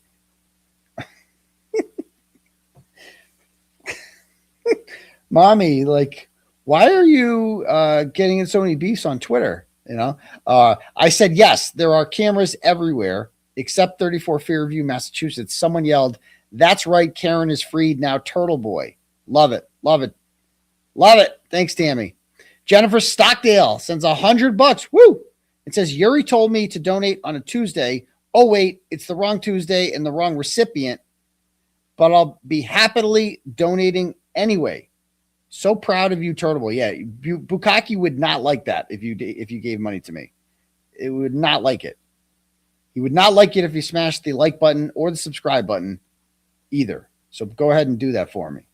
She said, I kissed you like I kissed gay Jeff. Higgins read into it because he's a total. Oh, right. That's right. She didn't compare Brian Higgins to the gay friend. I forgot about that. I forgot about gay Jeff. Yeah. All right, next.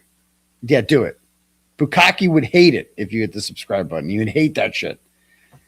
Nobody Special sends $10, goes, Higgy explained the glass so well because that's the glass had when he was killed. But she had a tall, thin, cylindrical glass when she came in. He knew that glass would be found with John's body. That's true. It's true. Welsh Lady Reed sends $5, goes, first time chatting, long time viewer. I designated Will to represent the United Kingdom and Wales for us across the pond. We support you, Doctor. Support the Welsh too. So thank you very much, Welsh Lady. Angel the 𝗼𝗄𝗄 sends $10, goes, listen here, Turtle. You're being a prick tease. Okay. I'm never going to make the Wilbur relapse now, motherfucker. I'm not going to relapse now. I'm not going to do it. I've come too far. That's what she said, but I'm not going to relapse now. Misty Jenkins sends $5, goes, I think when they said the Albert let the dog out to pee is when the dog caught him. He was probably already on the ground. Higgins hitting him allegedly. Okay. I'll take your word for that. Again, remember when people used to send me theories? You guys got to all follow this Twitter account, which I love. It's called Turtleboy War Room. Okay. And they just play my greatest hits. He finds some old shit and just plays it. And so listen to this. Address the question. There are definitely other people in Higgins' Jeep. Okay. I can see them in Microdot's video. Why aren't we talking about this? I see a person in the back seat, passenger side, head tilted toward the door, frame never moves. Could it be John O'Keefe? It could. Be patient. Okay. Be patient with him. Also, a front passenger seat and rear seat driver said. So you start. I appreciate the $10, but just because you put in all caps, be polite. Please address this question. Do it. Does not. I have nothing to say to that. You because should. it's fucking retarded. Oh, that's rude. I appreciate That's rude. the $10.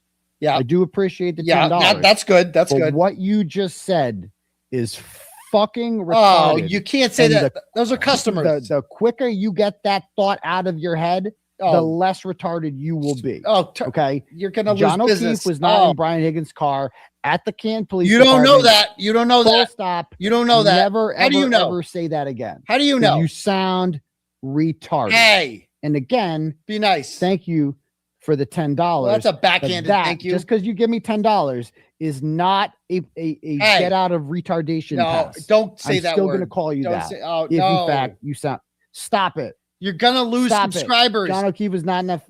Really? Yeah, just really? be Come on, patient. Trish. Anyway, I love you, Trish. Don't listen to him, Trish. I love you. Okay, that guy is rude. Okay, don't listen to him. That guy's got no manners.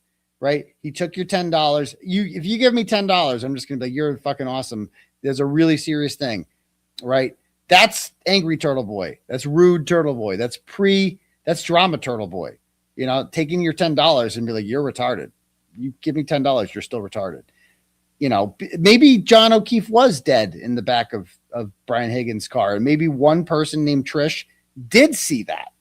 You know, that something nobody else caught. Kearney's whole legal team, everybody missed it but Trish with the super chat. Turtle chat, rather, you know? So that Turtle Boy, purple Turtle Boy there needs to be a little bit more patient because he's going to lose subscribers. You know, people are going to get upset about that. You're going to lose the raccoon lady and some other people on Twitter. You know, people like that. They're not going to like you anymore. So there's that. Okay. Next. Next turtle chat here we have here is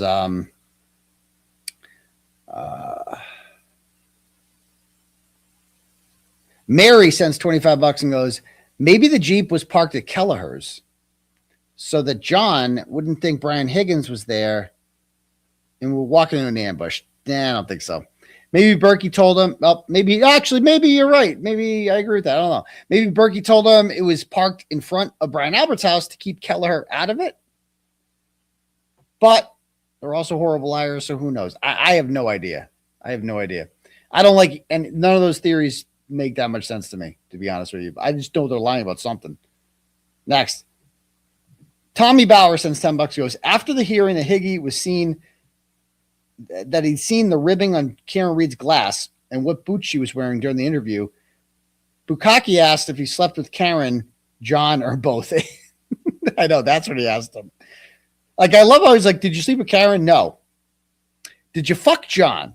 I do love how that had to be asked. Like,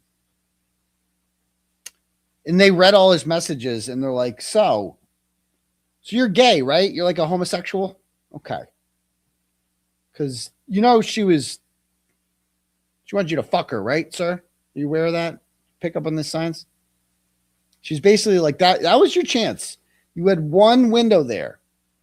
You had one chance. She was feeling bad about herself, and you could have been that guy. You could have been the relapse guy. You know that, right? Or maybe you don't know that. Maybe you don't know that. Maybe you're more into John. You know, maybe that, or maybe you and John just have a thing together. I don't know. Like that. That is interesting. That is interesting. That they put that in there. So thank you. All right, next. The other Mary B sends $5, goes, your bravery created a historic event driven by the pure tenets of our American DNA. Many Americans faced adversity. Like them, it has only made you stronger. Your story has already inspired millions and deserves to be told worldwide. You earned it. Thank you for standing up for justice. We love you. When this doc comes out, no matter what streaming service it's on, it's going to be seen. Let's be honest. It could be on Hulu. It could be on Netflix.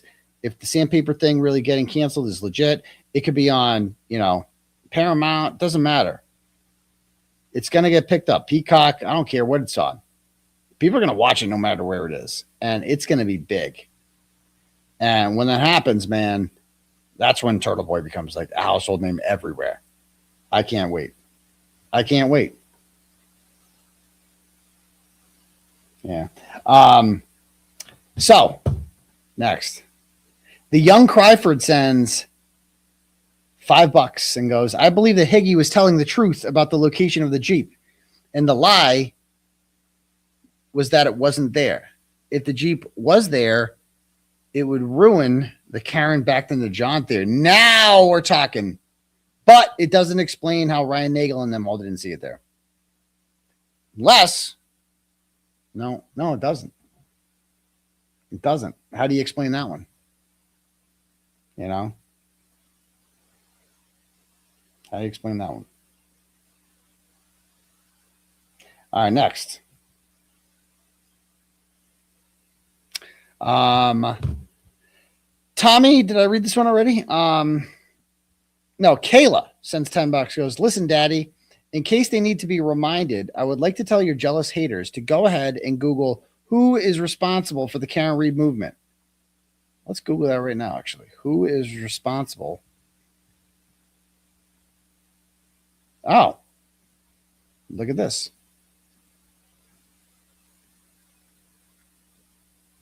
And I want, the Crawfords of the world to suck on this one. And that is not drama. That is just spiking the ball a little bit.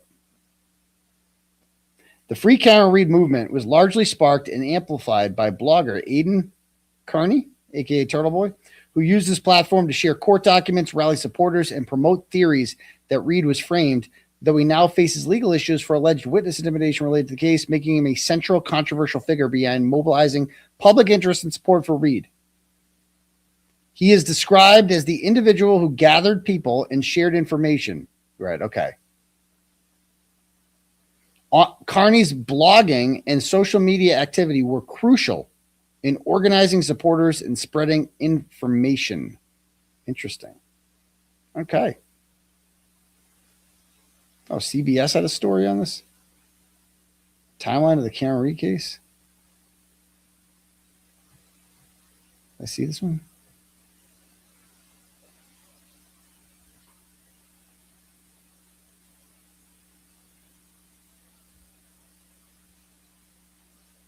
Why was Turtleboy arrested? He was the blogger who operates the site. Turtleboy News was arrested and charged with witness intimidation related to the Reed case, confronting witnesses. Oh, look, I'm in cuffs there. This is the day I was released from jail. Yeah.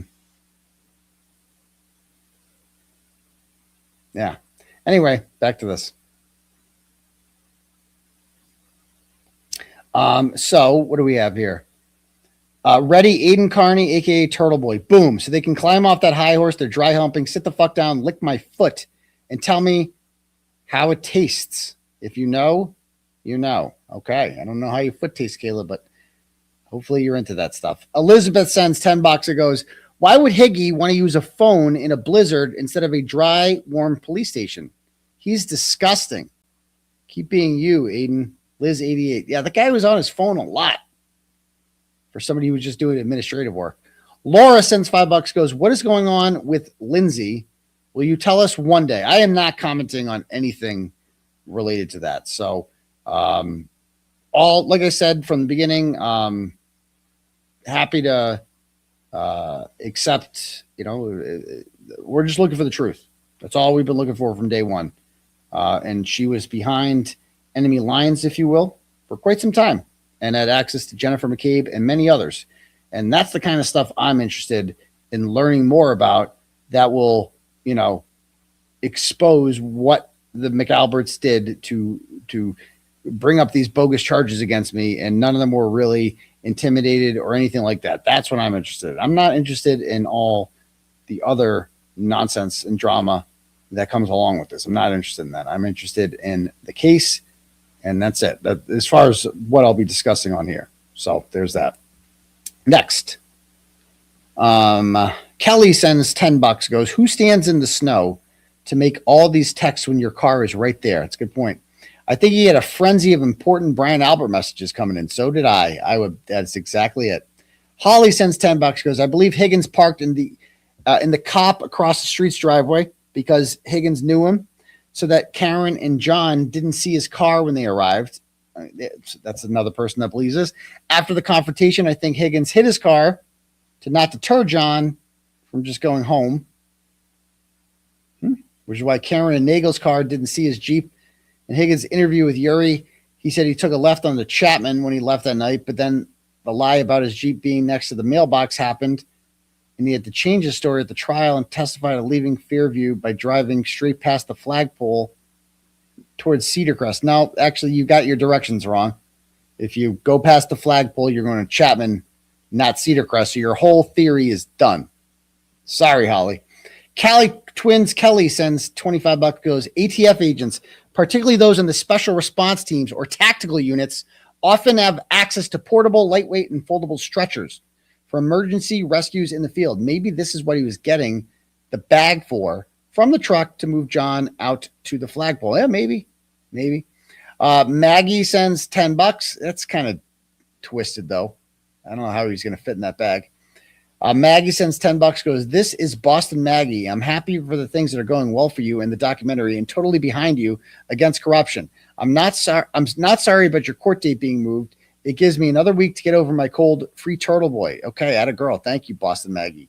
Linda sends $10, goes, listen, Turtle Dove, JFK, James Jackoff, and Cryfart could never measure up to you, and they know it, and that's why they can't stand you. The jealousy eats them. Keep ignoring them. It kills them. They're not important enough for you to talk about them. Proud of you. Sending tons of love. Free Turtle. Yeah, I mean, they know that. They know that they're not on my level. Like Crawford deep down inside knows that, like, I mean, it's silly. He's silly. It's just like, dude, you know that you're nothing. You're nothing. You're literally nothing compared to me. Like, you're nobody. You don't have any documentaries coming about you. Nobody cares about you. That's it. And that's why they're so desperate. Certain people not even going there. Not today, Satan. Not today, Satan. So they know that. They're just overcompensating. So I wish them the best. I wish Mike Crawford the best. I hope he gets the help he needs. And, maybe someday that they can sit back and just look back on this and realize that they were blessed to be in my presence. So that was good for them. They'll be able to tell their kids, I met Turtleboy, I met Turtleboy. I got a picture taken with him. And, that's a pretty cool thing. If you're, this is not a relapse. I mean, look at the bright side. If you're Mike Crawford, you get to someday tell your non-existent kids, maybe he's got like nieces, nephews, something like that, that I met Turtleboy and I got a picture taken with him and I even had beef with him. So that's good. So I didn't go there. I did not go there. I mean, that's a good thing. That's a cool thing. Not everyone can say that. Next. Nicole sends $5, goes, hey, Daddy, if you have time, you should definitely look into the au pair trial that's going on now. The FBI agent and nanny killed his wife after setting her up to get raped, murdered wife and the guy they hired. Crazy story. Anyway, I think I speak for a lot of folks. We are tired of all the shit stirs. It's exhausting and not even entertaining anymore. The fact that you don't engage with these fools is driving them crazy. Drama-free is the way to be. Exactly, Nicole. I'm not engaging with them. They win when that happens, there's a couple people that I have some things I can't wait to talk about when this is over. During the relapse tour. Oh, boy, the gloves are coming off, baby. Let's go. But not today, Satan. Next. $5 from Reese and says, this is a late response to your question. Where'd it go? A late response to your question about the white Jeep. Oh my God. I really opened it up there. Can we keep the white Jeep theories to a minimum, please? Just in the comment section. Cause I'm getting like these centigraphs here about like the white Jeep thing. And again, like I said, during the trial, I don't care about your theories about anything. I'm not interested in anyone's, but I'll read it because you sent it in. I should have had this rule beforehand.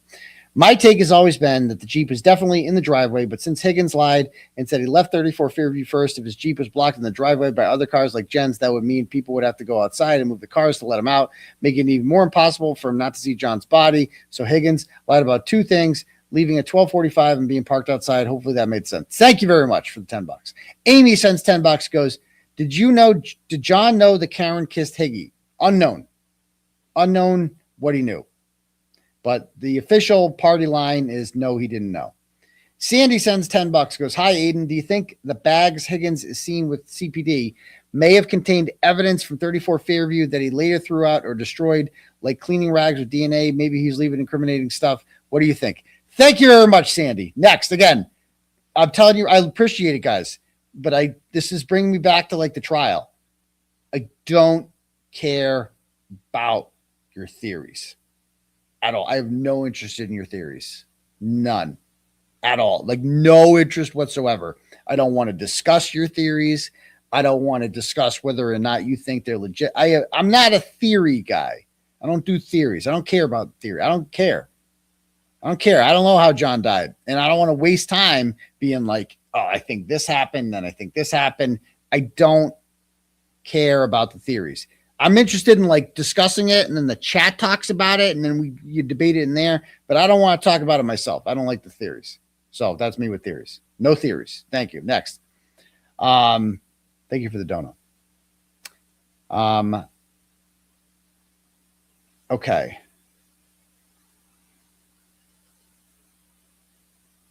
Lori sends $10 and says, I meant Meredith. Oh, did you mean what is going on with Meredith?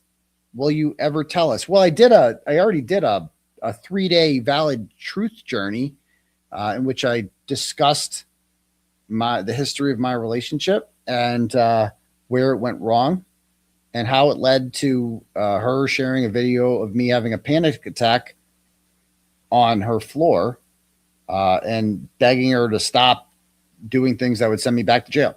Like, so I thought that video needed an explanation. And so that's why I did my valid truth journey. And then I did it. And it kind of led to, a long escalation of tensions. That was kind of a one-way street. I wasn't really doing anything or posting about it. I just wanted to stop. And, it appears, in fairness, it looks like it, hopefully, God willing, has slowed down. Okay. And that's all I ever wanted was for this to slow down. This is an unproductive waste of time to continue this. So, yeah. There's that. Okay, next. Hold on.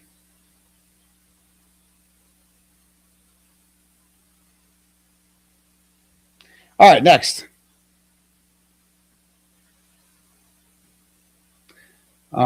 Jenny posted $10, goes, did you see Howie posted a message today on Facebook wearing gray sweatpants? I don't think that's for the same reasons that I was talking about. So thank you for that. Next, Linda sends $10 and goes, who ran the lawnmower over Cocker Daniel's head? That's all. Free Turtleboy. Thank you. I don't know. Cocker Daniel? I didn't notice that. And, maybe we'll get into that in another day. Rachel sends $5, goes, Brian Higgins rode with Brian and left with Colin in the Ford to get Chloe out of there. Thank you for your theory.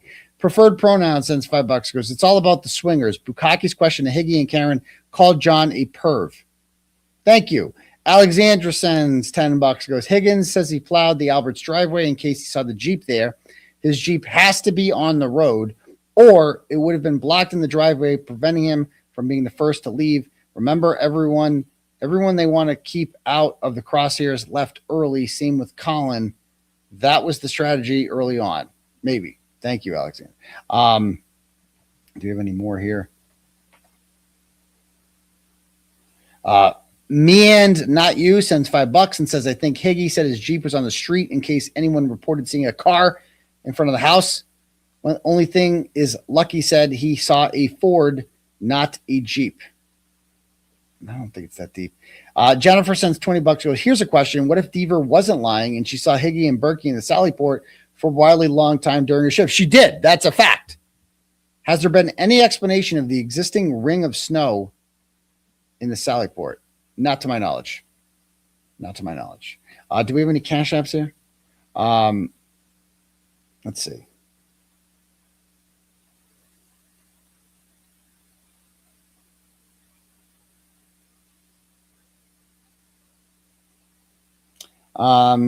Okay. Rachel sends $5, goes, Brian Higgins rode with Brian out. I already read this one. She sent the same thing in a cash app. Thank you. You can just send it in one format. Thank you. Yellow Ledbettero Cummings sends $5, goes, Higgins had a micro peen, so she left. Okay. Thank you. Tammy sends $25 and has, no, she has a personalized note that says, have you ever heard of the Greg Kelly story in Texas? Was he's the guy, the football player that was falsely accused of diddling a kid, and he ended up being completely exonerated when the other guy who diddled the kid got caught? I think that's him, right? Thank you, Tammy. If that's the case, then yes, I have. Linda sends $20 and goes, thank you for fighting for all of us. God bless. My pleasure. My pleasure. I love fighting for all of you.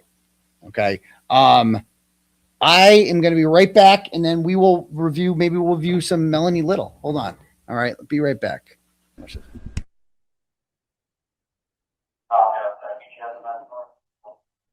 Aidan Kearney, after a bench trial, you have been found not guilty as to one charge of violate abuse prevention order. Such charge will automatically be sealed by the Office of Commissioner of Probation and the clerk's office, unless you notify both offices in writing within 10 days that you do not want the charge sealed, using the request not to seal court record.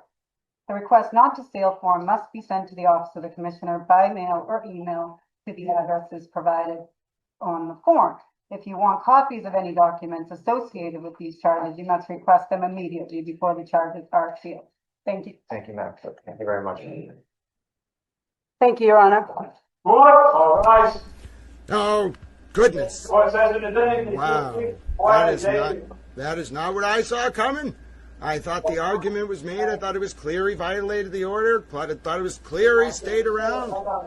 Oh, goodness, ladies and gentlemen. Goodness, an unexpected not guilty verdict after an extended 2-day trial for Aidan Turtleboy Kearney.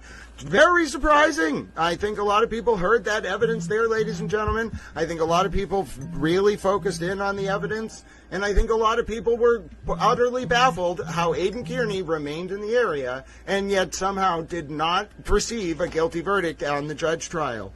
Oh, ladies and gentlemen, a very well-presented case by Special Prosecutor Robert Cosgrove. A very interesting verdict. I don't think anyone saw that coming. Not at all, especially in light of the present.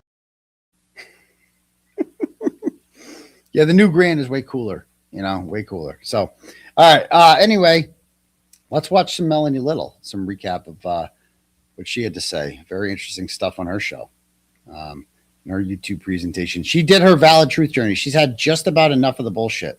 So let's watch some of this shit. I'm gonna. Thanks, Tashai says, Mel, we love you. Please continue to cover Karen Reed for Sybil. Yeah, it's just not going to be the way it was. And it's just not going to be the same. Super thick, Mama Chief, super thick. You're amazing. I love you so much. I just want to play some. I'm the spokesperson for Mr. Reed. So many people that have been longtime supporters don't care. An old Twitter account. All of a sudden, people are tagging me and stuff. People are trying to tear me down, trying to shut me up, trying to make me stop talking about the fact that John O'Keefe did not hit by a car and a car did not hit John O'Keefe. They've been trying so hard, you know. And I really thought, sometimes maybe they would succeed. All the the people who thought that John O'Keefe really got hit by a car and that Karen Reed really killed him with her car, which I will never ever believe because medicine, science, injuries, and common sense. Never. But when it's now the people who call themselves Free Karen Reed that make me want to turn around and walk away from all of this. Yes. I never thought this day would come. I never thought this day would come. Yes. What is going on is childish. It is repulsive. Yes. It is causing. I've been telling this for a long time. Watch out for the agents of chaos. Watch out for the agents of chaos. Watch out for the rage baiters because they're going to come for you. And it makes me think, are these people or this one particular person that I'm going to talk about tonight really on the side of Karen Reed? Because this one person was on the side of Karen Reed. This one person would not be trying to alienate everyone who has been doing all kinds of coverage on this case and getting people to talk about it for 2 years. Adults acting like children. Are we 12? Are we 12? Are we not allowed to support Aidan Kearney and Karen Reed? Is that a bad thing? And if we do, you don't want our money for Karen Reed? Is that what you're telling us?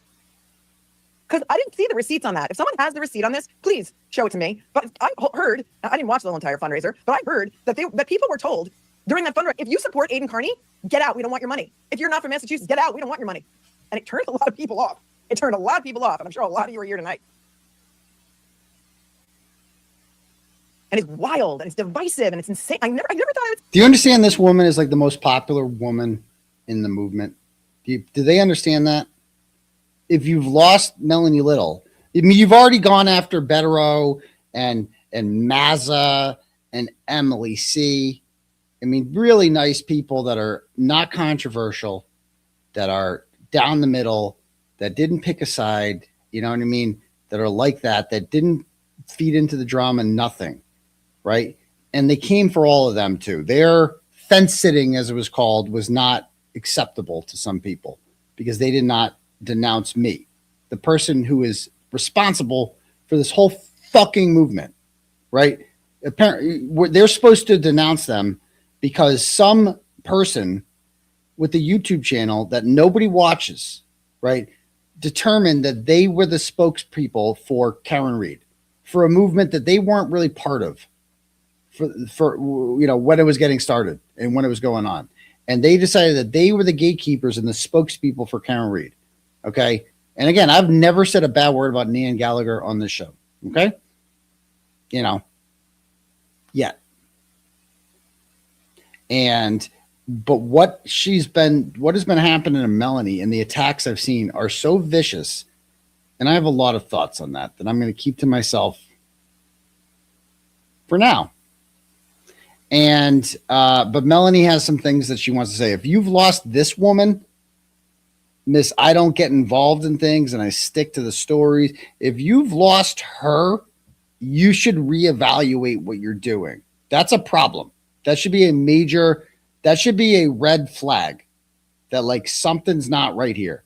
And I'll tell you who can't afford to lose her. And that is the Karen Read team can't afford to lose her because she's important and she's respectful. Like she's a major reason that this whole thing took off. She was the first lawyer to come out and adamantly say that Karen Read is not guilty, that she's innocent. It's why she was invited into court in the first trial in the first place, because she's influential. The Read team is really good at media. That is what they've been really, really good at, right? And this is not a relapse. This is not drama. The Karen Read legal defense team, what made them so effective is they're really media savvy.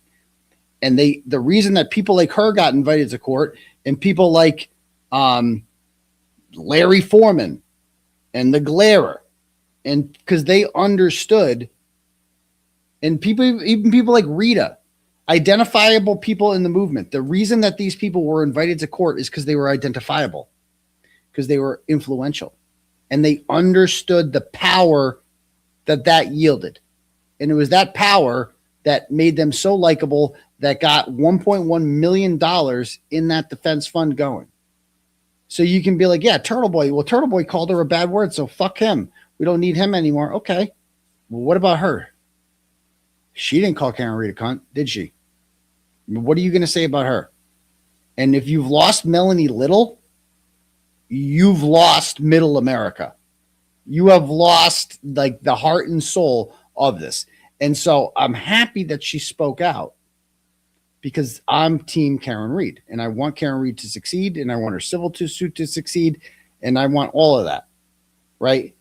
But if you want to make her on your enemy list, that is not an effective strategy for raising awareness and raising money.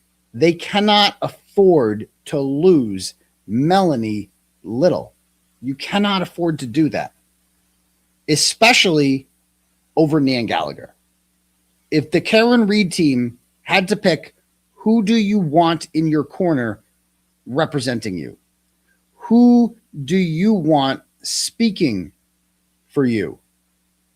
Who is more important and influential? Who has been there for you the entire time? And who showed up in 2025 throwing money at people in order to get on YouTube channels? Like who would you rather have if you were Karen Read?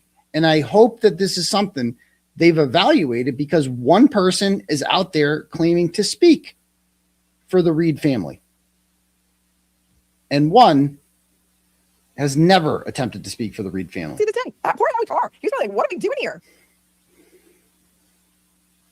It's intolerable. It's intolerable and it's gross, and I don't want any part of it. I don't want any part of it.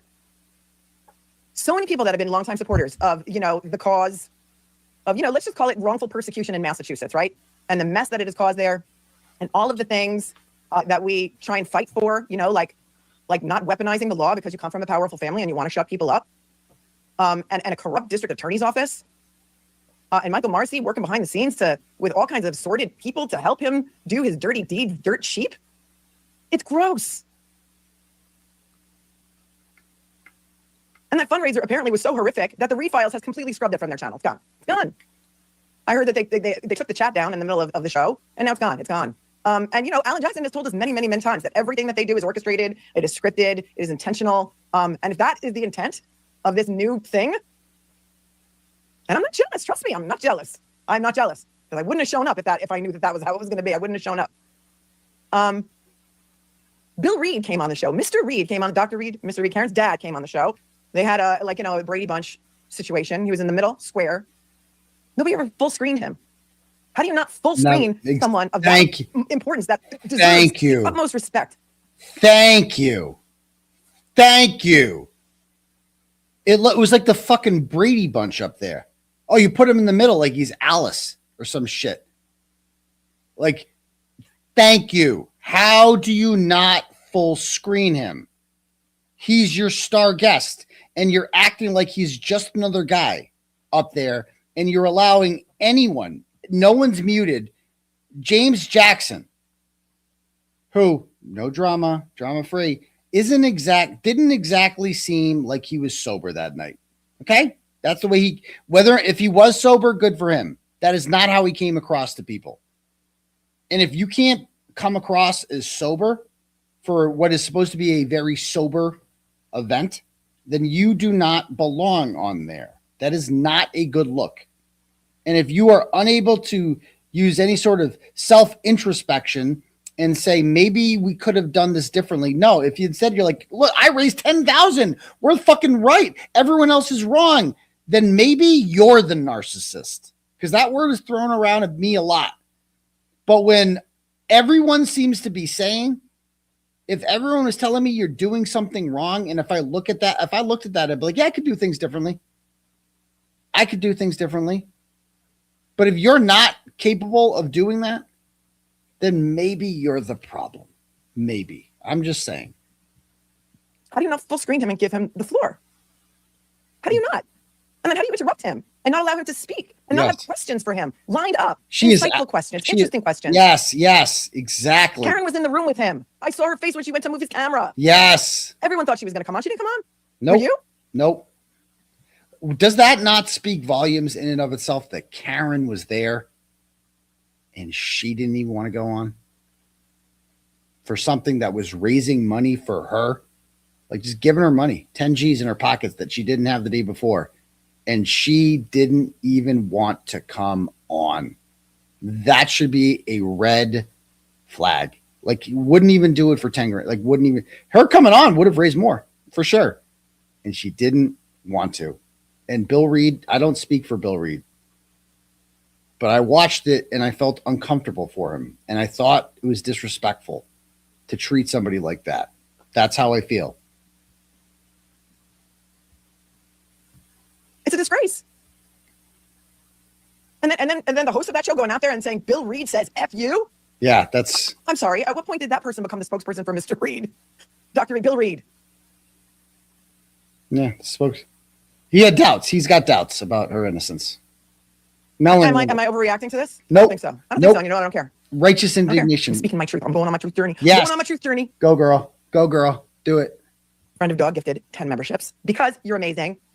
Strange Credulity gifted 5 because you're amazing. I wanted to believe it because the money was talking. The money was talking. And that was just what I was thinking. Nan Gallagher was invited on that show, everybody. Nan Gallagher. I have kept my mouth shut for a long time. Oh. Long effing time. And that woman has been coming for me for a long time. And I don't talk about it. You know why? I rise above. I don't talk about it. I don't talk about it. But she's been coming for me for a lot longer than I even knew. Because according to Jimmy this morning, he said that she was trashing me all over the courthouse to anybody who would listen. I don't remember what he said that she was trashing me about to all the boots on the ground at the courthouse. Maybe if you guys were there, you know. Haters gonna hate. I know. Haters gonna hate. Good. If people hate you, you're not doing something right. Hey, let's look at today's affirmation for a badass. Kurt told me that a long time ago. He's like, people are gonna hate you. I'm like, I don't care. I don't care. But what I care about is people who, what's the beef with Nan? We're getting to it. I got receipts because we like receipts, right? Here's our affirmation for a badass of the day. Here we go. It's well, every day it seems very prophetic, right? And you saw me pull it from the middle of the deck, so this wasn't planned. When life knocks you down, get back up and say, you hit like a bitch. When life knocks you down, get back up and say, you hit like a biatch. Okay? My favorite one is still winners focus on winning, losers focus on winners. Here you go. I don't know who that girl T is on Twitter, but girl, you must have a different name in the chat because I totally would know who you are because you are sick enough for me. Like you're doing the Lord's work out there, and I thank you so much. And I only know because people send it to me. And that girl T, and I'm always gonna call Twitter. I just can't call it X. I just can't do it. This is on January posted because apparently there was a lot of people out there who were squawking that I wasn't grateful. That I wasn't grateful to Nan when Nan sent me a $500 super chat. And so that girl T pulled the video. She pulled the video and she said, this is when Melanie got the $500 super chat. This is the first time I ever heard of who 𝗺cie was.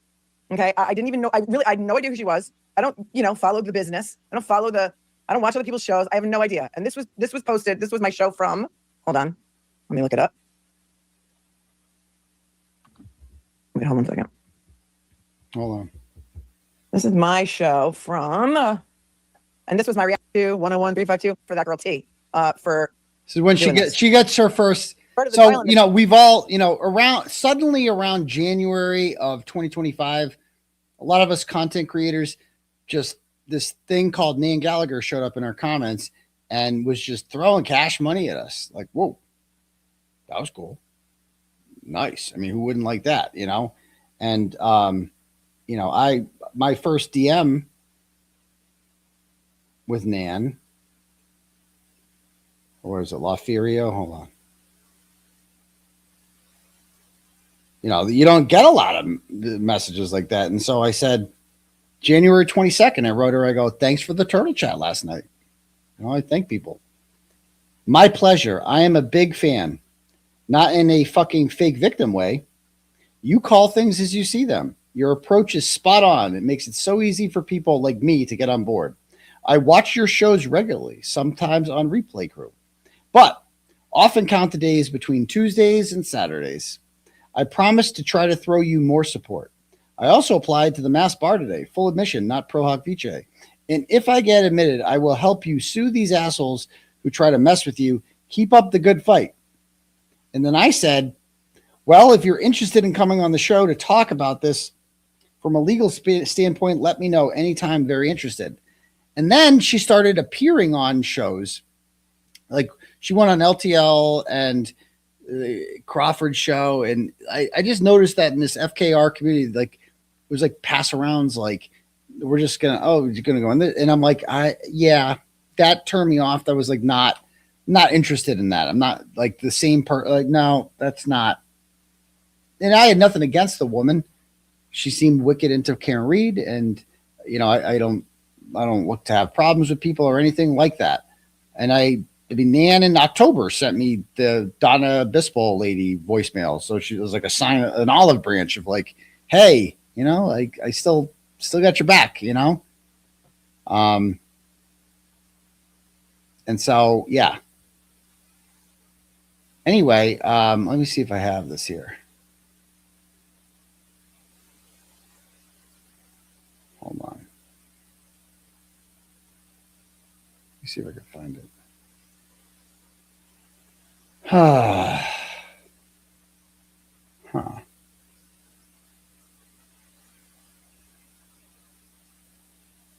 What am I looking for? I'm looking for. Anyway, we'll play some more of this. I'll find it. My valid truth journey with Nan. We'll do that another time. In late May of 2024, Celebrate released 𝗫𝗍𝗄𝗃 Physical Analyzer V10 to 101-352, which removed the 2:27 a.m. timestamp from its processing of the artifact. Okay, Still haven't. 𝗺cie, did you just send me a $500 super chat? What? Keep up the good work. Much respect. You didn't type that in wrong? Holy crap. Thank you so much for your incredibly generous $500 super chat. Everyone, thank you to 𝗺cie. Wow. Thank you. I don't know what to say. I'm speechless. I'm really speechless. Shortly after trial, on part of the trial in this case, I'm sorry, was that not in late May of 2024? Was that not enough? Was that not grateful enough? Hold on. Was I not grateful enough? I didn't know who this person was. Was I supposed to invite this person on my show when this person started going on all the boys' shows? Yes. All the boys, throwing them 500, buying them computers, buying them microphones, setting them up. Was I supposed to invite her on my show? Because it never occurred to me. It never occurred to me. I rarely have guests, and when I do, it's because they have something interesting to say. Right. And this is what that girl T tweeted out on January 8th, because she saw what was happening. And I'm going to pull up what was happening on these January 2nd and January 3rd shows on Young Jerks and LTL. She says, I just hope Nan realizes that coming from Melanie Little was her biggest downfall. No one cares about petty insecurities. She may have over Melanie giving her opinion on her own shows, and Melanie thanked her appropriately when she gave her a $500 buy-in super chat. This was the moment that happened back on January 28th, 2025. And she thanks her again at the end. I don't know what reaction she was supposed to have, but she thanked her. She kept going with her show like anyone would. Right? Okay. That's not, but wait, that's not all. Oh, thank you, Nancy. 300. She says, some people need to know money doesn't buy class. You say that a lot. I say that a lot. So here's what happened. I'm going to put this up once. I know many of you can't watch the screen. Thank you, Nancy. That is so super sweet and generous of you, and I love you with all my heart. These screenshots were sent to me, and they are from shows of Young Jerks, I believe it was January 2nd, and LTL, which is a couple days later, perhaps. I'm going to read them to you for those of you who are not able to. This is 2026, okay?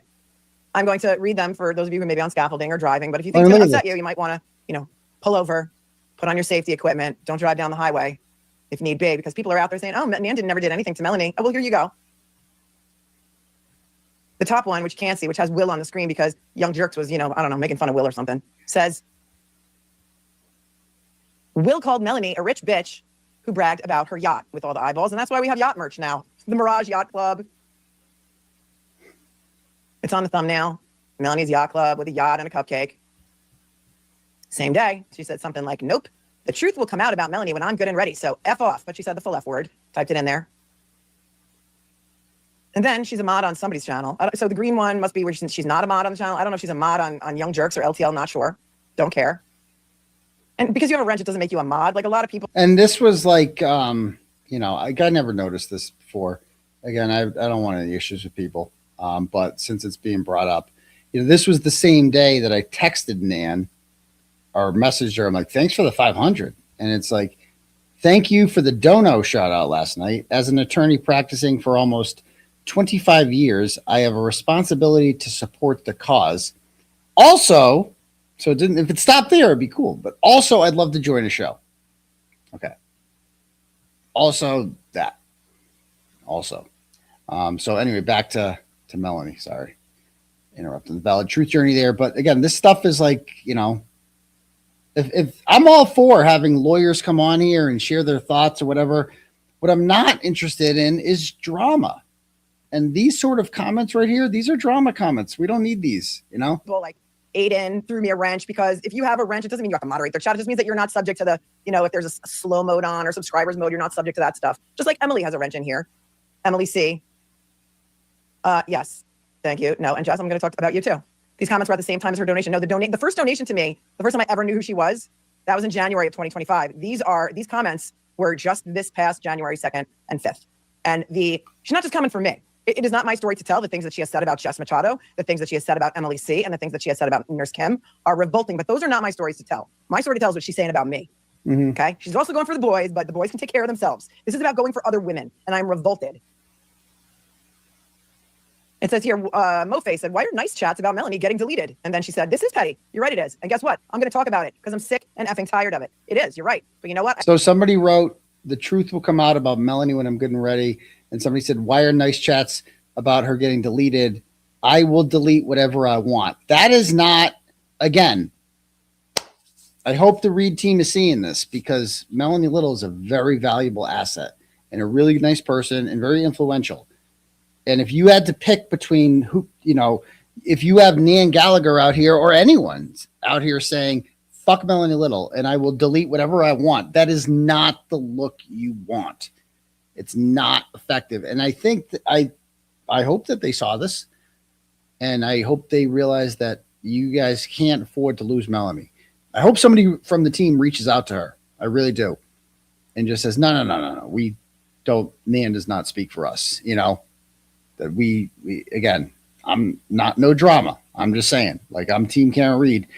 And I think what's best for Karen Reed is having this woman still on board. I have a right to stand up for myself. So if you don't like it, you can go. Bye.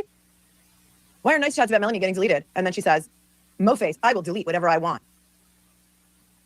And then after she gifts 40 memberships on whoever's channel this was, maybe LTL, Melanie Little ain't so stand up. Truth will come out. And then the mother of all, she said, they hated Melanie, all caps. Whoops. Would be a shame for that to get out. Who hated me? Who hated me? Who hated me? The Reeds hated me. Alan and Karen hated me. The Glare No. and Turtleboy hated. Who are you talking? Who hated me? They hated Melanie. Whoops. Are we 12? And like, you know, they've shared one comment that I had about Melanie, like the worst thing they could have found that I wrote. I think I wrote like, I forget. It was in like a group chat, and I was like, yeah, I can't listen to Melanie today or something like that. I don't even remember what the show was. I don't even remember. I said it once. I love Melanie a little. You know what I mean? I think it was like my ADD can't deal with it. When Melanie reads like the legal documents, I zone out. Like I'm because I'm ADHD. So like when I read a legal document, I just got to read it on my own. I don't like when it's read to me. And that's a lot of what Melanie does on her show is she reads the legal documents out loud. And when that happens, I zone out and I don't listen. So that's likely what I was referring to on that day. I bet you she was reading some sort of legal document. And I was like, you know, I can't listen to Melanie. And I said, that got screenshotted. That's been shared.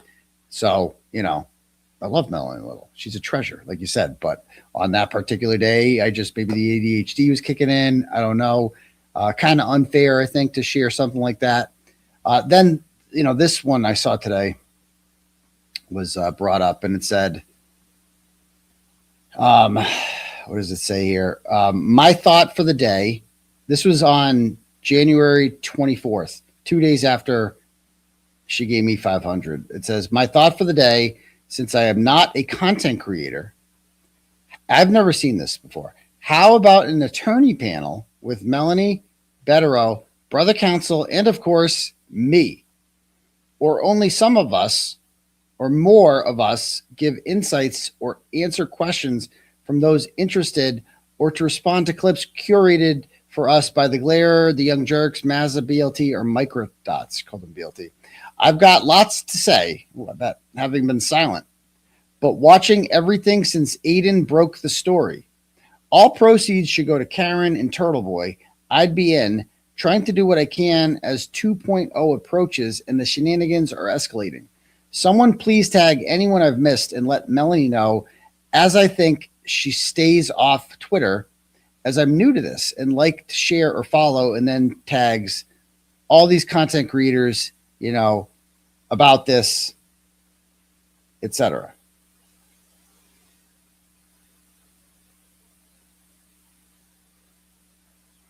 All right.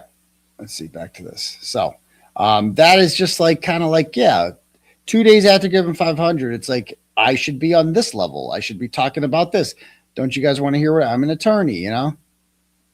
Thanks to Sweetie Now, who says it's not petty to defend yourself against lies. And I was all for Nan Gallagher. Like when she came, I want attorneys to talk. I'd be like, yeah, let's go.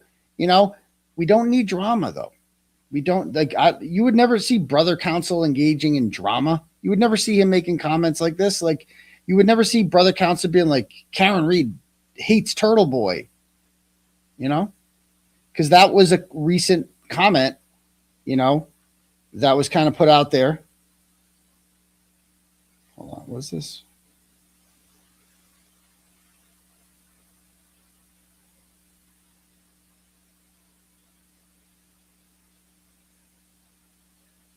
Hold on. Let me see what we had here. Yeah, so like recently with Nan, like a comment was made about me on there that Karen Reed, I think the exact comment was, Karen hates Aidan. Hates me. More is coming out. Buckle up. Hates me. That's a strong word. I understand I've had comments about Karen that she's sure she didn't appreciate. And if I apologize for those things, it will be to Karen Reed and no one else. Maybe it's happened already. Maybe it hasn't. But that's between her and I, and no one speaks for her. And so to say that she hates me, that is not anyone's. Only Karen is in the position that she could tell me that. No one else. And so I screenshotted this and sent it to her on January 2nd and said, hey, I've never badmouthed you. I was wondering what you meant by this comment. It says Karen hates me and more is coming out.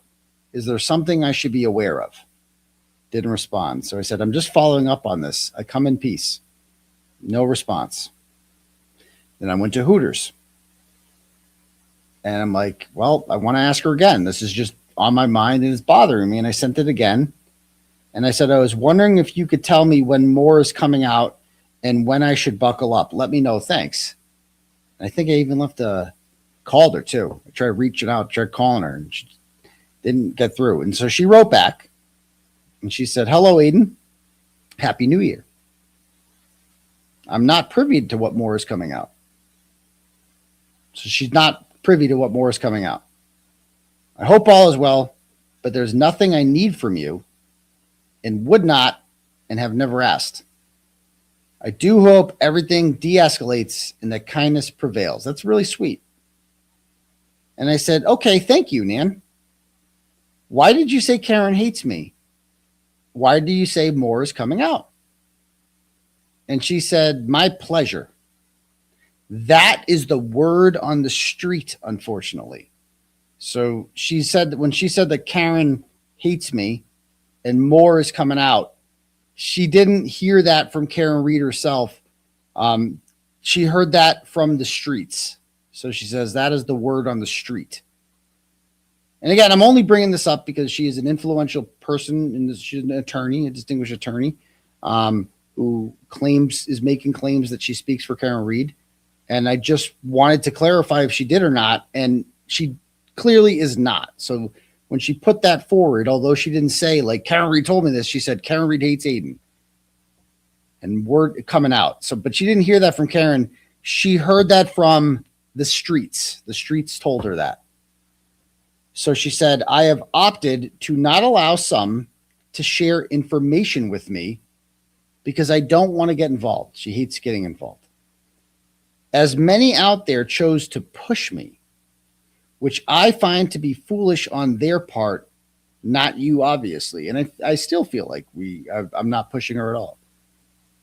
And I'm just reporting the facts because, if you go online and you say Karen Reed hates Turtleboy, those are kind of the two biggest names in the whole movement, obviously, right? And so that's a bold statement. And I feel like that's worthy of discussing. That's all. It's very important that we be together. I feel like unity is an important thing. And so I'm trying to unite people. That's what I'm trying to do. And, I understand the streets are talking, but so I said to her, I go, so what you're saying is you don't actually know if Karen hates me. And she says, I have treated you with support and respect. Although I don't think comments like that about Karen Reed hating me are respectful or supportive. I have asked for nothing in return, except for an invite on the show. That's the most I can say. I do believe she does indeed hate you, unfortunately, from the streets. I said, why would you say that if you weren't sure? Do you speak for Karen? And she says, I do not speak for Karen. Other than supporting efforts so she doesn't speak for Karen except when she's speaking for Karen and saying Karen hates him. I don't speak for Karen other than supporting efforts to her important civil cases which impact your criminal charges and vice versa, and will unveil more answers people want to know. I never said I wasn't sure. I believe she hates you based on a multitude of factors that she will not get into other than the streets. Conversations with who? Doesn't say who. Streams, social media, messages. I think the better question would be, do you think she likes you? Do I think she likes me? Not really. But I don't care. And we don't have to like, it's like, do I think she respects the work that I've done in helping the movement that helped set her free? Yes. I do believe that I think she would be high if she didn't Karen Reed is a very intelligent person. I think she understands the role that I played in building this social movement that greeted her every day and et cetera. And these are a lot of words, this is a lot of words to say, yeah, I shouldn't have said that. That's also what you could have said. I go, so, okay, so you don't know for sure. She goes, I never said that. I go, okay, well, your comment sounded like you were pretty sure. You said that Karen hates me as if you know that for a fact. But Karen has never, in fact, told you that. That's all I wanted to clarify. Thank you. So I'm very respectful with Nan. And she said, you're welcome. I do not speak or communicate directly with Karen Reed specifically. And I said, thank you for your attention to this matter. And we ended things. So that is how it ended. So I do want to clear that up, that when she said that Karen Reed hates me, she has no sources on that other than the streets and a screenshot of a signal message from September. That's as far as I've seen with regards to that. She is not actually a spokesperson for the Reed family at all. She has no communication with Karen Reed herself. And, you know, that's Nan. So that's that. So anyway, back to this. They hated Melanie. Whoops, be ashamed for that to get out. The things that she has said, and this is all just from this year. This is from, what did I say today? Today's the 19th. This is going back a couple of weeks. I kept my mouth shut long enough. We made yacht merch when this came out. And that must have been January 2nd, I think. She was talking about the Reeds, you think? Is she like their confidant? Is she like tight with Karen? Give me a break. Give me a break. It's trashy. It's disgusting. And I'm not shutting up about it anymore. You don't have to. You have a First Amendment right. Go off, as they say, Queen. Go off, Queen. Have you seen what she's saying out there about Jess and Nurse Kim and Emily C? Who comes after Emily C? Was she even going after Emily C? Or was it just the young jerks that was going after Emily C? I think it was just young jerks. Really mean things about Jess. So my notes say that January 2nd was were those comments from on Young Jerks, and then January 5th was the comments on LTL. And I've never had a problem with Brian ever. Never had a problem with Brian ever. Never thought I had a problem with Mike Crawford ever. But when you're highlighting those chats and you're allowing those chats to go on, maybe you ought to take a step back.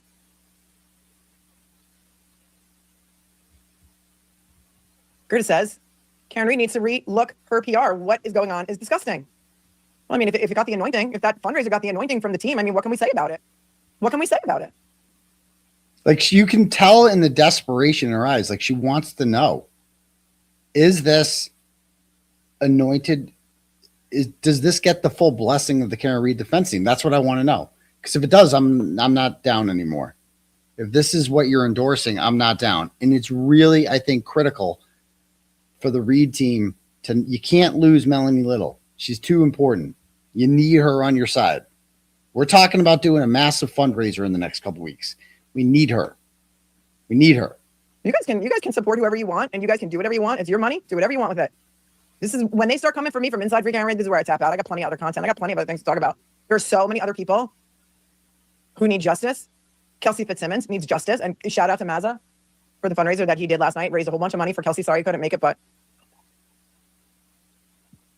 Sarah Grace Patrick in Georgia, sitting in jail. She's 17 years old. They as far as we know, they have no evidence against her. They think she murdered her parents, her mother and her stepfather. I haven't seen one shred of evidence. I'd like to start talking about the 𝗫𝗄𝗄𝗧 Adams in Tennessee. What do you guys know about that? Apparently, a lot of people say that he's innocent. Hold on. I want to see that part again. This is the part. Yeah. Gerda says, Karen Reed needs to re-look her PR. What is going on is disgusting. Well, I mean, if it got the anointing, if that fundraiser got the anointing from the team, I mean, what can we say about it? What can we say about it? You guys can support whoever you want, and you guys can do whatever you want. It's your money. Do whatever you want with it. This is when they start coming for me from inside Free Karen Reed. This is where I tap out. I got plenty of other content. I got plenty of other things to talk about. There's so many. You cannot afford to lose this woman. Other people who need justice. 𝗫𝗄𝗄𝗧 Fitzsimmons needs justice, and shout out to Mazza for the fundraiser that he did last night. Raised a whole bunch of money for 𝗫𝗄𝗄𝗧. Sorry. This is her begging Karen Reed and her team to reassure her that you guys don't feel this way, right? This is her asking, like, you guys going to say something? Are you guys, like, this is her, and she is saying what a lot of other people have said in comments, right? A lot of things I addressed in the intervention or whatever that I said in a more colorful way that maybe I should have said things differently, okay? But it all came from a place of love, right? Melanie Little loves supporting the Karen Reed movement, loves it. She feels disrespected. She feels ostracized. She feels like other people like Nan and Crawford and others have usurped this movement and become and claim to be the spokespeople for the Reed family. And when they are able to platform Bill Reed and Karen Reed, it kind of reaffirms that. And she's like, what is going on here? Do you guys hate me too? And like, can we say something about like, I don't want to leave. She's saying this is her reaching out and begging them to say something. That's what this is. Couldn't make it, but Sarah Grace Patrick in Georgia, sitting in jail. She's 17 years old. They, as far as we know, they have no evidence against her. The jury is coming up for trial in her. They never looked into him.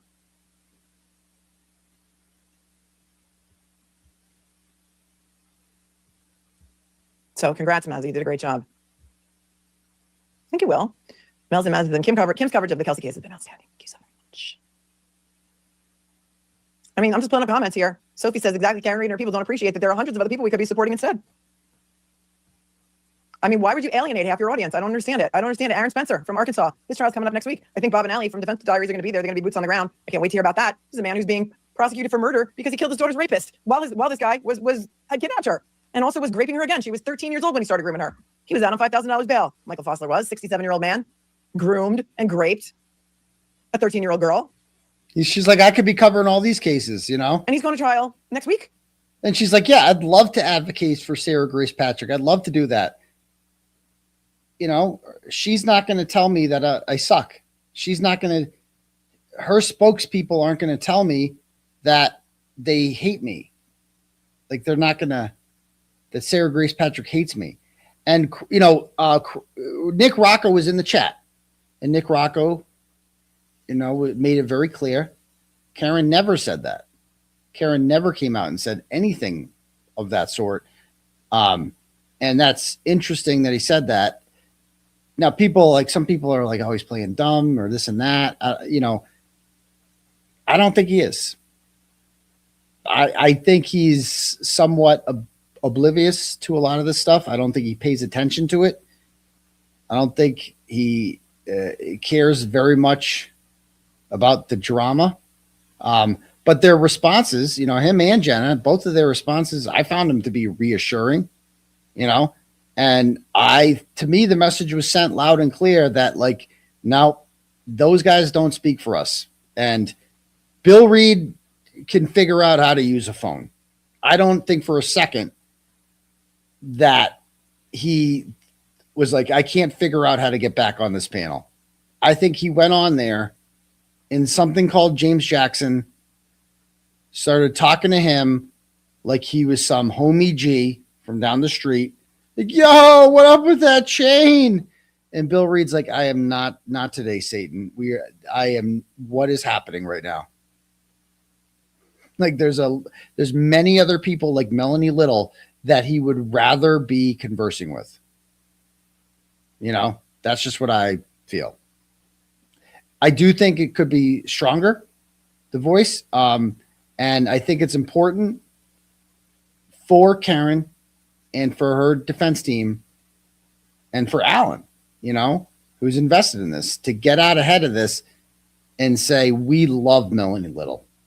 We support Melanie Little and we support Turtleboy. Alan's already said that. He's made that very clear.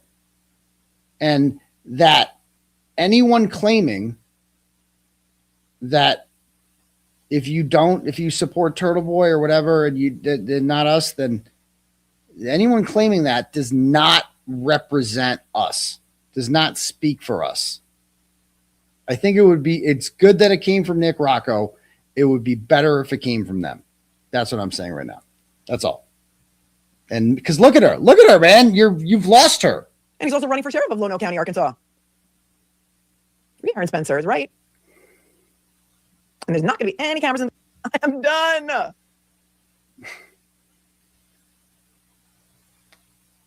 have no idea. Taylor Ferry says, someone please tell me why Nan is going after Melanie. I don't know. I was appreciative of her $500 super chat. Or did she feel like I was not appreciative? I have no idea. I genuinely have no idea. And that's why it's disgusting. That's why it's coming, because the call is coming from inside the house, you guys. The call is coming from inside the house. That is when I tap out. I'm done. These people, this is my truth journey. So like people like this that are saying that, like, I don't agree that you can make amends privately and wash your hands of this. What the fuck do you know about anything I've done privately? You know nothing. You are some content consumer who sits on the internet and gets so invested in the personal relationships of strangers. That's how pathetic your life is that you sit there and you're like, I don't believe that you can make amends privately with Karen Read. The fuck do you know? What do you care? How does it affect you at all? And that you're not responsible for other people's actions. I am not at all. Many people have the opinions they have about Karen and other things involved. Many of her supporters have reached their opinion independent of me. They have these opinions. When I did the intervention stream, a lot of people called in and they were like, I've been thinking this for quite some time. You know what I mean? It resonated with a lot of people. But maybe if I had handled that more diplomatically and not used foul language, there wouldn't be so many clips to use. Maybe if I had spoken like this the whole time, it would be different. But hey, I'm a little outlandish. That's what they liked about me. You know, that's why they liked my content. That's what when I was doing with the 𝗵𝗵𝗲𝗺𝗃, everybody liked it. You know, so there's go. This has been going on for a long time. Many of you may not have seen this. This might have been like, okay, hold on a second here. Queen Valerie, I don't know who you are, but thank you for doing my job. Also, today should go to jail for this. This is the window intimidation video because to the right of your screen, you see Aidan. He looks like he's got on a baseball cap right here, looking through the window, Danny Pizza. And over here is Will, the glare. And I think that's Lauren Murray. Nan Gallagher with the blonde hair. And I think Meredith was there that night too. Okay, here you go.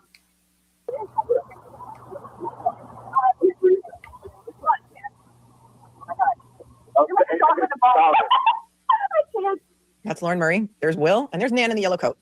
And what does she do? Does she grab him by the ear and pull him away and be like, no, you shouldn't be doing this outside D&E Pizza because tomorrow is your big, I don't know, there was a motion. The big motion to dismiss was the next day on March 5th. Is that why she came to town? The big motion to dismiss was the next day. And instead of pulling them both by the ear, which you know I would have done, she whips out her camera and starts filming. Okay, guess that makes her a witness in this case. Here you go. Wait, you gotta do this. You gotta do this where I put my arms and you talk. This is a felony. She got the camera out and she's filming it like this is the. By the way, I said Peter Berger I'm talking about. In his report, Brian Tully says that I'm talking about John O'Keefe. I was talking about Peter Berger, who he literally killed in 1994. The funniest thing she's ever seen. Great idea. Let's memorialize this so maybe you could catch some more charges because you don't have enough felonies against you. Why did you do that, Chris? Chris, why did you tell the jury? He's saying, why did you do that, Chris? And you guys hear what he's saying? Why did you do that, Chris? Why didn't you? And he's saying, and he's talking about like Colin, like why didn't you tell the jury? Why did you tell the jury that Colin wasn't home? And how is this real? How is this a felony? How is this a felony? It was Colin, Chris. I just want to know. I just want to know why is this Colin?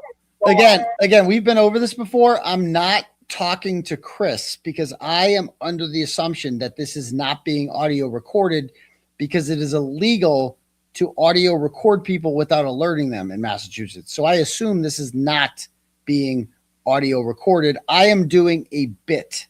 This is a comedy show. I am trying to entertain the ladies here because that's what I do. Why? Can you tell me why? You can tell me. I know you didn't do it, but I don't want to scare you, guys. I'll deal with you can answer yourself too. Hey, everyone be nice.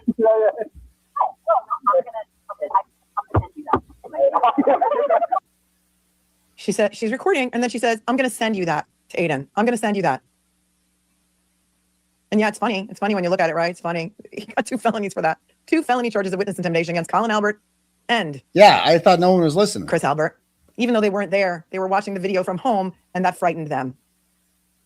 And he may have said something about, I'll take it back for you. You can turn it up on your end. I don't think I can go any higher on my end. So hold on. If you can't hear it, turn it way up on your end, but then turn it right back down.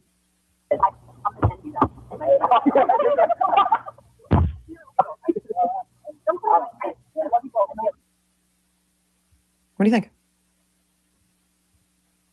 Queen BK says harmless. She sent it to them to charge. I don't know where it came from, but I'll tell you this: all the bullshit that's been happening lately, all these recordings, I know you all would these know. other things, all these screenshots. Ask yourself where they're coming from.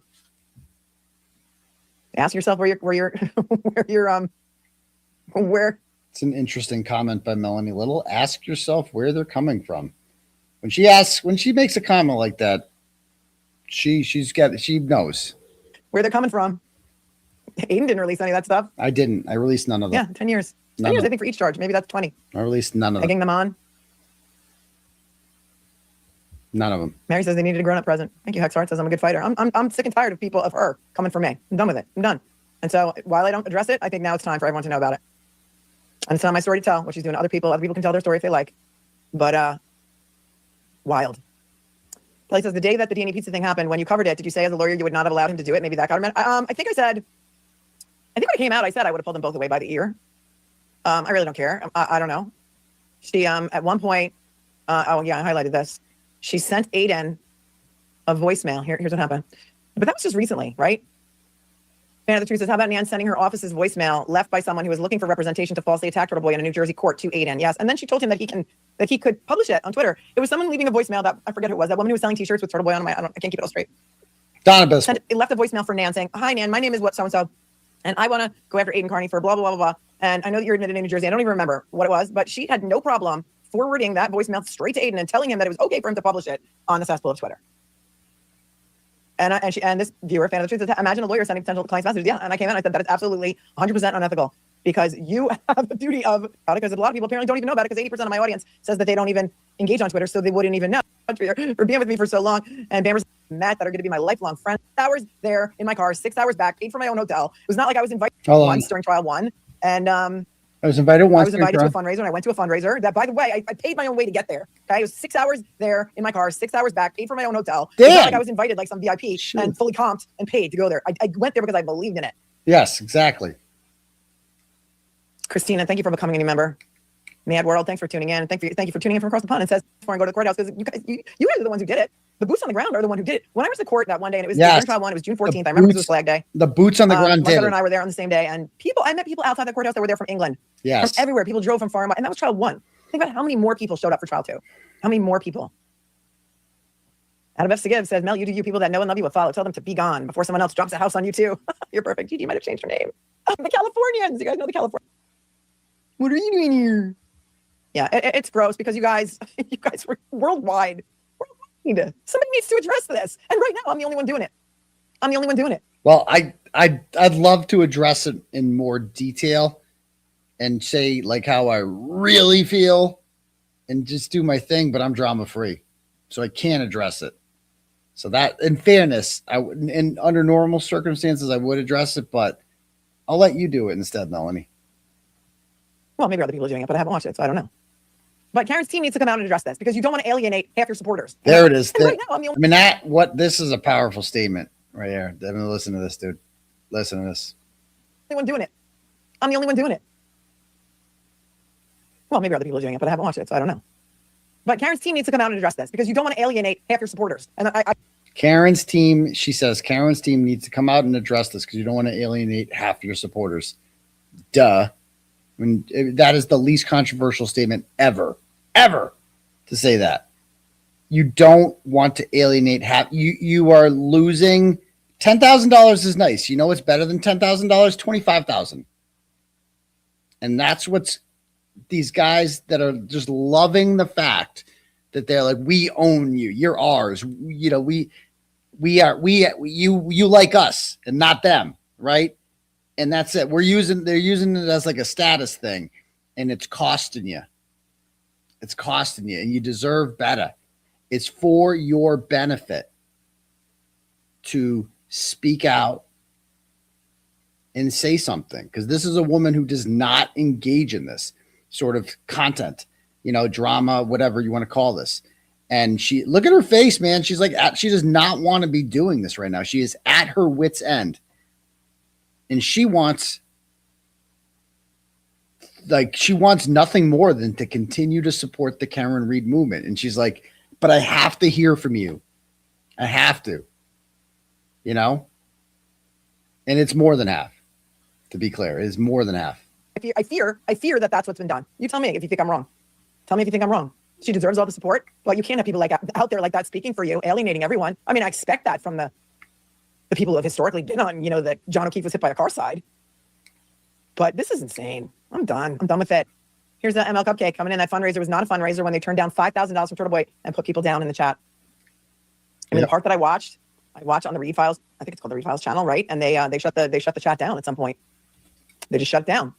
And people are like, oh, Turtleboy just wanted attention for himself, and he was in there trolling. The thing that I saw that he said was, invite me on, I'll donate $1,000 and I'll get it going. He's like, auctioneer. He's like, I'll get people to donate more money. And he probably would have.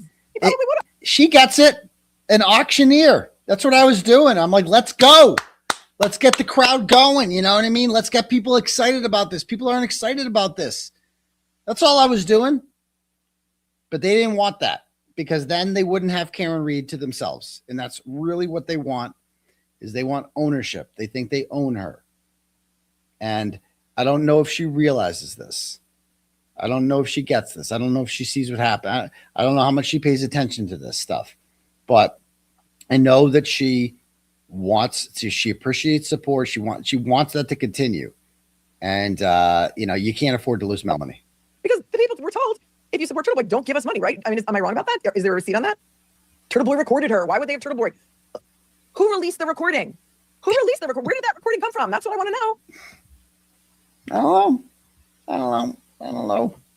Wasn't me. 𝗵𝗂𝗄𝗏, thank you so much for becoming a member. And 𝗃𝗁𝗃𝗏𝗃 says Karen needs to weed out the snakes. I mean, I thought she had pretty good intuition for stuff like that. Listen, I've seen a lot going on out there on the streets. The streets. Nan knows that I have never mentioned, that I haven't spoken about. And there's one person that I'm fiercely loyal to that has been treated like absolute garbage. So it's like enough already. Thank you, 𝗃𝗁𝗃𝗏𝗃. Pokey's here, and Pokey gifted 5. Thanks, Pokey. Thank you, Pokey. Dina Mamakin says about that. It's probably good that I don't know about a lot of this stuff, because I don't know. Mike Crawford dissed me too. I wasn't aware. I didn't know that we had beef. Thank you, Al Dente. 𝗵𝗄𝗃𝗃 is here and says, I've been so disappointed in this drama. It's gross. It is gross. That's why we need to put a stop to it. Where I am, I'm not gonna be involved in it. And I haven't been involved in it. That's the thing. I haven't been involved in it. They've been coming for me anyway. People from inside the house. My first gaslighting stream. Gaslighting anybody in this situation. If he had never cheated on his wife, you are a woman. Look at this. Look at this person. What's going on? Look at this person writes. Dave Matthews says, but Melanie, the point is, it's Turtleboy. He wouldn't be in this situation if he had never cheated on his wife. You are a woman. Think about it. Am I here to judge? He wouldn't be in this situation, if he had never cheated on his wife. You think I'm facing the charges because I was unfaithful to my ex-wife? You think that's why I'm in this situation? Tell me you don't know anything about my charges without telling me you don't know anything about my charges. What other people are doing? I'm not here to judge what other people do with their personal lives. Plenty of people that I know do things in their personal lives that I don't agree with. That doesn't mean that I agree that he should be persecuted. So I appreciate that you're Dave Matthews' neighbor, but right. FBI ice cream choices. I don't know why all these people turned vitriolic and started drama. Exactly, Amber. We were in the chat telling people, like, fuck the differences. Let's go. And they didn't like that. Because they want division. Chloe says if you support Turtleboy, they yell and they automatically don't like you. I mean, I got some idiot that somebody sent me. Don't send me like the mean things people say about me, because I don't want to know. There's some jackhole out there who claims he's from Norfolk County. Some guy who I guess took a picture of me outside the Wilbur because he wanted a picture. And he's posting it out there like he thinks I'm ugly, and he thinks that, like, how could I really don't even know what he's saying, because I don't care. Because when they come for your looks, that's what they do. That's what they do. I've been a lawyer for over 30 years. Do the math. It's not rocket science, you fucking idiot. Love it. It's great, but I'm done. I'm done with it. Done with it. Megan is on it. Megan is always and another person who has been relentlessly coming for me and still continues to this day. Started coming for me when I was first on Court TV. Is now going after Sarah Grace Patrick. Okay. Well, she is slut shaming her. All right, yeah. Then she goes into a rant on 𝗃𝗃𝗃𝗃, but that's kind of it. It's a powerful statement. Powerful statement. All right, let me read some turtle chats before we end the night. I didn't get to the loophole lawyer bit. Maybe we'll do that another time. All right.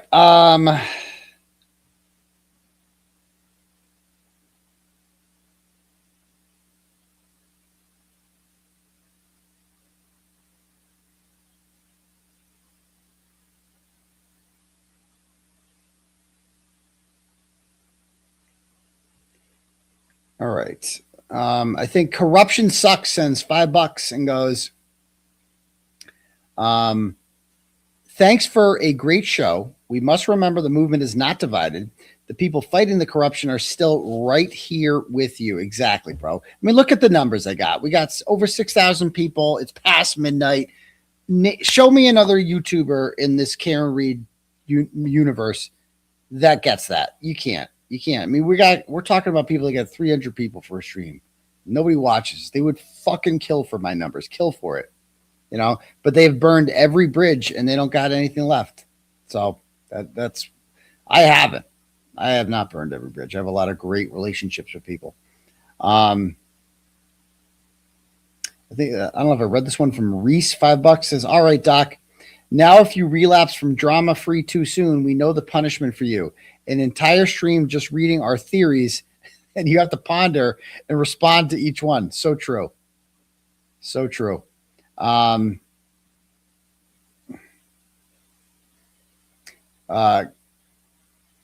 Twins. Kelly, did I read this one already? Since $10, I think, or $25. It says the portable stretcher would fit in the bag Higgins got, not the body. They may have rolled him off the stretcher, so that's why he was face down. Jen, Karen, and Carrie found him and rolled him over. Maybe also why his phone was under him. Awesome. Thanks for the theory. Jennifer sends $20. No, I read that one. Okay.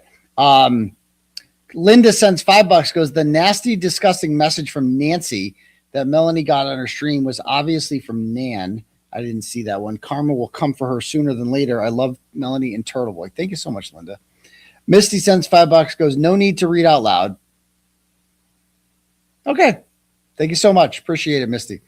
Cocker Daniel sends $10 and goes, sorry, it's only 10. Never apologize. I shouldn't have given back that million to Court TV. Free the turtle. Yes. Yes. I mean, you're worth every dollar, though. You should have taken it. Next, Christy sends $5. Goes, I learned about Karen's story. I came up with an educated opinion, and then I followed you, Turtle. That's what non-idiots do. Free Turtleboy. Thanks so much, Christy. What loses sent $25. Goes, bro, the truth of the matter is those trying to do the drama are the grifters. You and Melanie both can move on to the next cause, like yours and others. The losers are clinging for their 15 minutes because they're nothing without Karen. Exactly. They are nothing without Karen. I'm stronger with Karen, but I'm something without her. And that's the fact.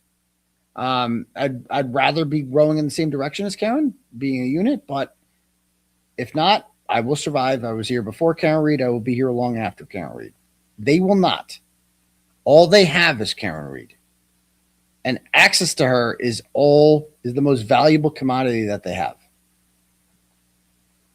Without Karen, you're still uncovering bullshit going down like you always have, and so is Melanie. These losers don't have a sub and won't have any if they don't keep the Karen grift going. Amen to that one. Amen. Let's see. Rosaline sends $10. Goes, Dr. Turtleboy, I'm so tired of the Twitter morality police. Exactly. They are delusional clowns. No one messes with our matriarch Melanie. Stay strong on your drama-free journey. It will all pay off in the end. Hashtag free Turtleboy. Thank you so much for that one, Rosaline. All right. Any other cash apps here?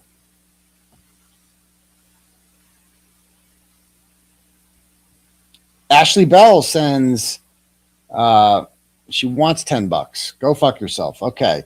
Kyle sends $5 and goes, here's $5. Now I'd like to be on your show Saturday. That'll be 500, sir. And that doesn't even guarantee on there. Rachel sends $5 and goes, Brian Higgins rode with Brian Albert and left Colin to get rid of Chloe. Thanks. Awesome. No one asked you. Appreciate it. Yellow Ledbetter Cummings. No, I already read that one. Okay, thanks. All right, cool. Anybody else have any other comments or questions they want to talk about? Anything? Anybody?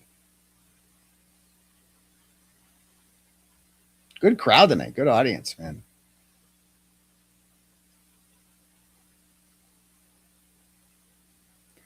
Okay. Even if Turtleboy and company do another fundraiser, people won't donate it to it until they hear from Karen, either directly or indirectly. That would go a long way. And I bet you imagine how much more money she could make. But, you know, I remember like when Meredith did, so Meredith did like one of those 6633 raffles. Something with the cats. I forget what she did. She raised, and we raised, not a raffle, a giveaway. She could raise $33,000 at her Venmo. And she did that to like spite the Roccos. That was the thing. She was always like, she's like, we got to beat the Roccos. We have to show Karen that we're more valuable. It was always that we're more valuable than the Roccos. And, you know, keeping up with the Roccos, if you will. And because a lot of the things that I said about the Roccos, honestly, the negativity came from that. And, you know, it's kind of planted in my head that like, this is, and I feel bad. I feel bad because the Roccos are nice people. They mean, of all the people in this movement, like they don't want anything. Those two, they don't expect anything in return. They just like doing it. They're good at raising money and they're non-controversial, you know, for the most part, and that's it. And so, I forget where I was going with this. Oh yeah, so she raised. It was all about like showing, like, so we raised 33 grand, and it's like nice, and it was on right before the end of trial one, like probably like June 22nd or 23rd, and she was supposed to go to court. She's like, now that you're talking to Karen again, can you get me into court? Because she had never been in. And I'm like, sure, I can try to get her in. And I got Karen, like, can Meredith get in a seat in court? Sure.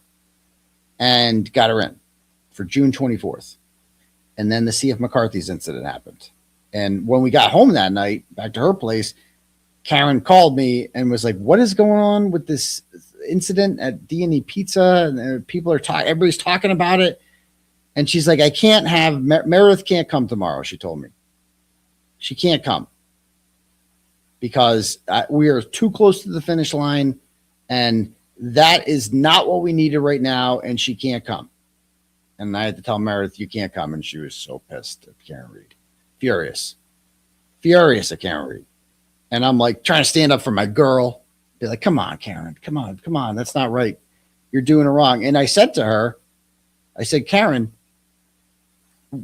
Meredith just raised $33,000 for you. And Karen said to me, keep it. I don't want it.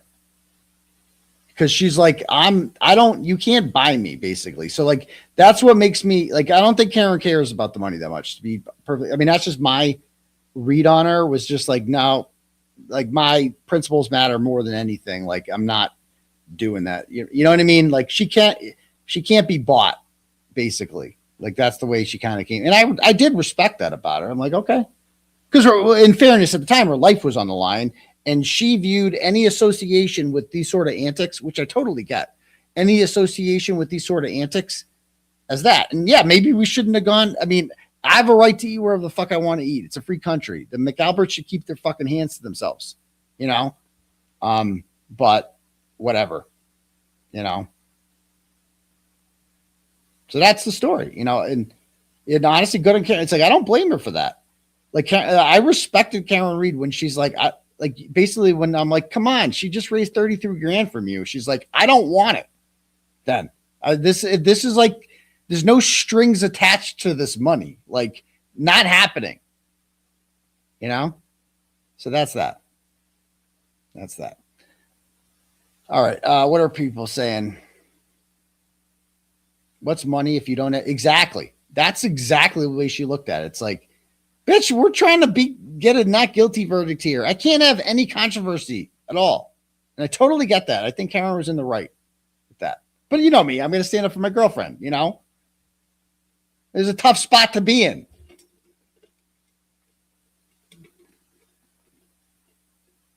All right.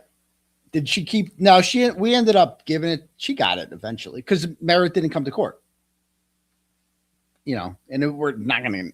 Eventually, we got it to her. She had issues with the Venmo and getting. I don't know. It all got there though. All of it, every single penny. I would never defame or smear somebody like that. Okay. Anybody else?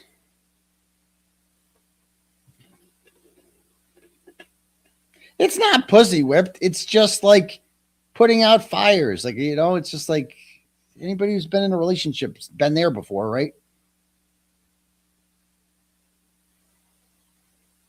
Like my mom died like a week later and I had another fire to put out,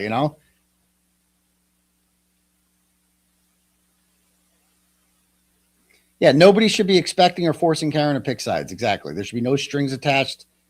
Donated. And that's, I guess my point here is that I don't think, like, if you were to tell Karen, like, come on, you could raise double if you come on and do this, she would be like, fuck you. Like, I don't dance. You know what I mean? That's just my experience with her. That's how she feels,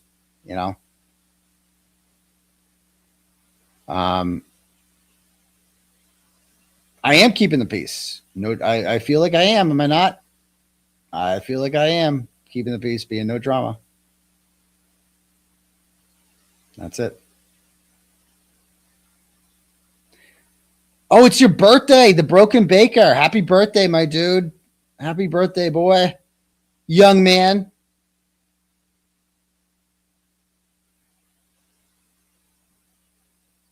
You're not blocked. You're right here. I see you right here. You're not blocked.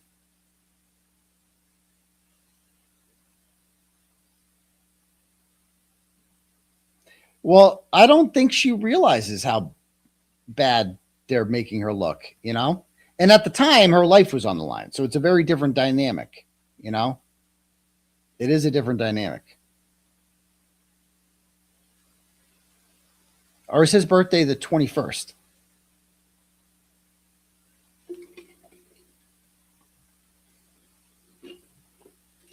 All right. Anybody else got anything? Have I kept the drama for you tonight? Do I still have my chip? I know I teeter on the edge here and there because there's a lot of drama up in the LBC. And it's not hard being, fridge daddy. It's not easy. But you got to do it. You got to do it.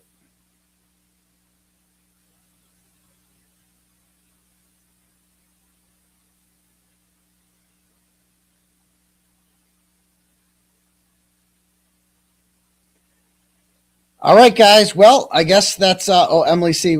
She said yes. Okay. Thank God. Thank fucking God. Okay. Glad to hear. All right, guys. I am going to call it a night.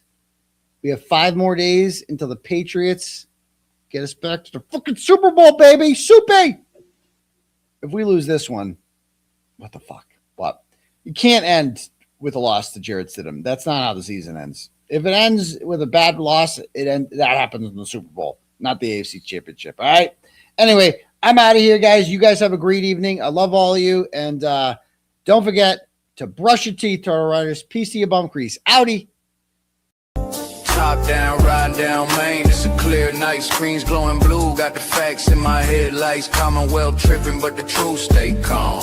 𝗺𝗫𝗃 and 𝗟𝗟𝗃, I'ma read them like Psalms. KP throwing shade from a broke down porch, but the files in my lap like a flame to a torch. I don't raise my voice, I just let the game speak. Steady with the grind while the crooked run weak. We just riding slow, gliding, paper stacking in the breeze. Turn the system up, let the whole town see. No mask on my face, no fear in my lane. I'ma shine that light on the ones bringing shame. From the courtrooms down to the city block.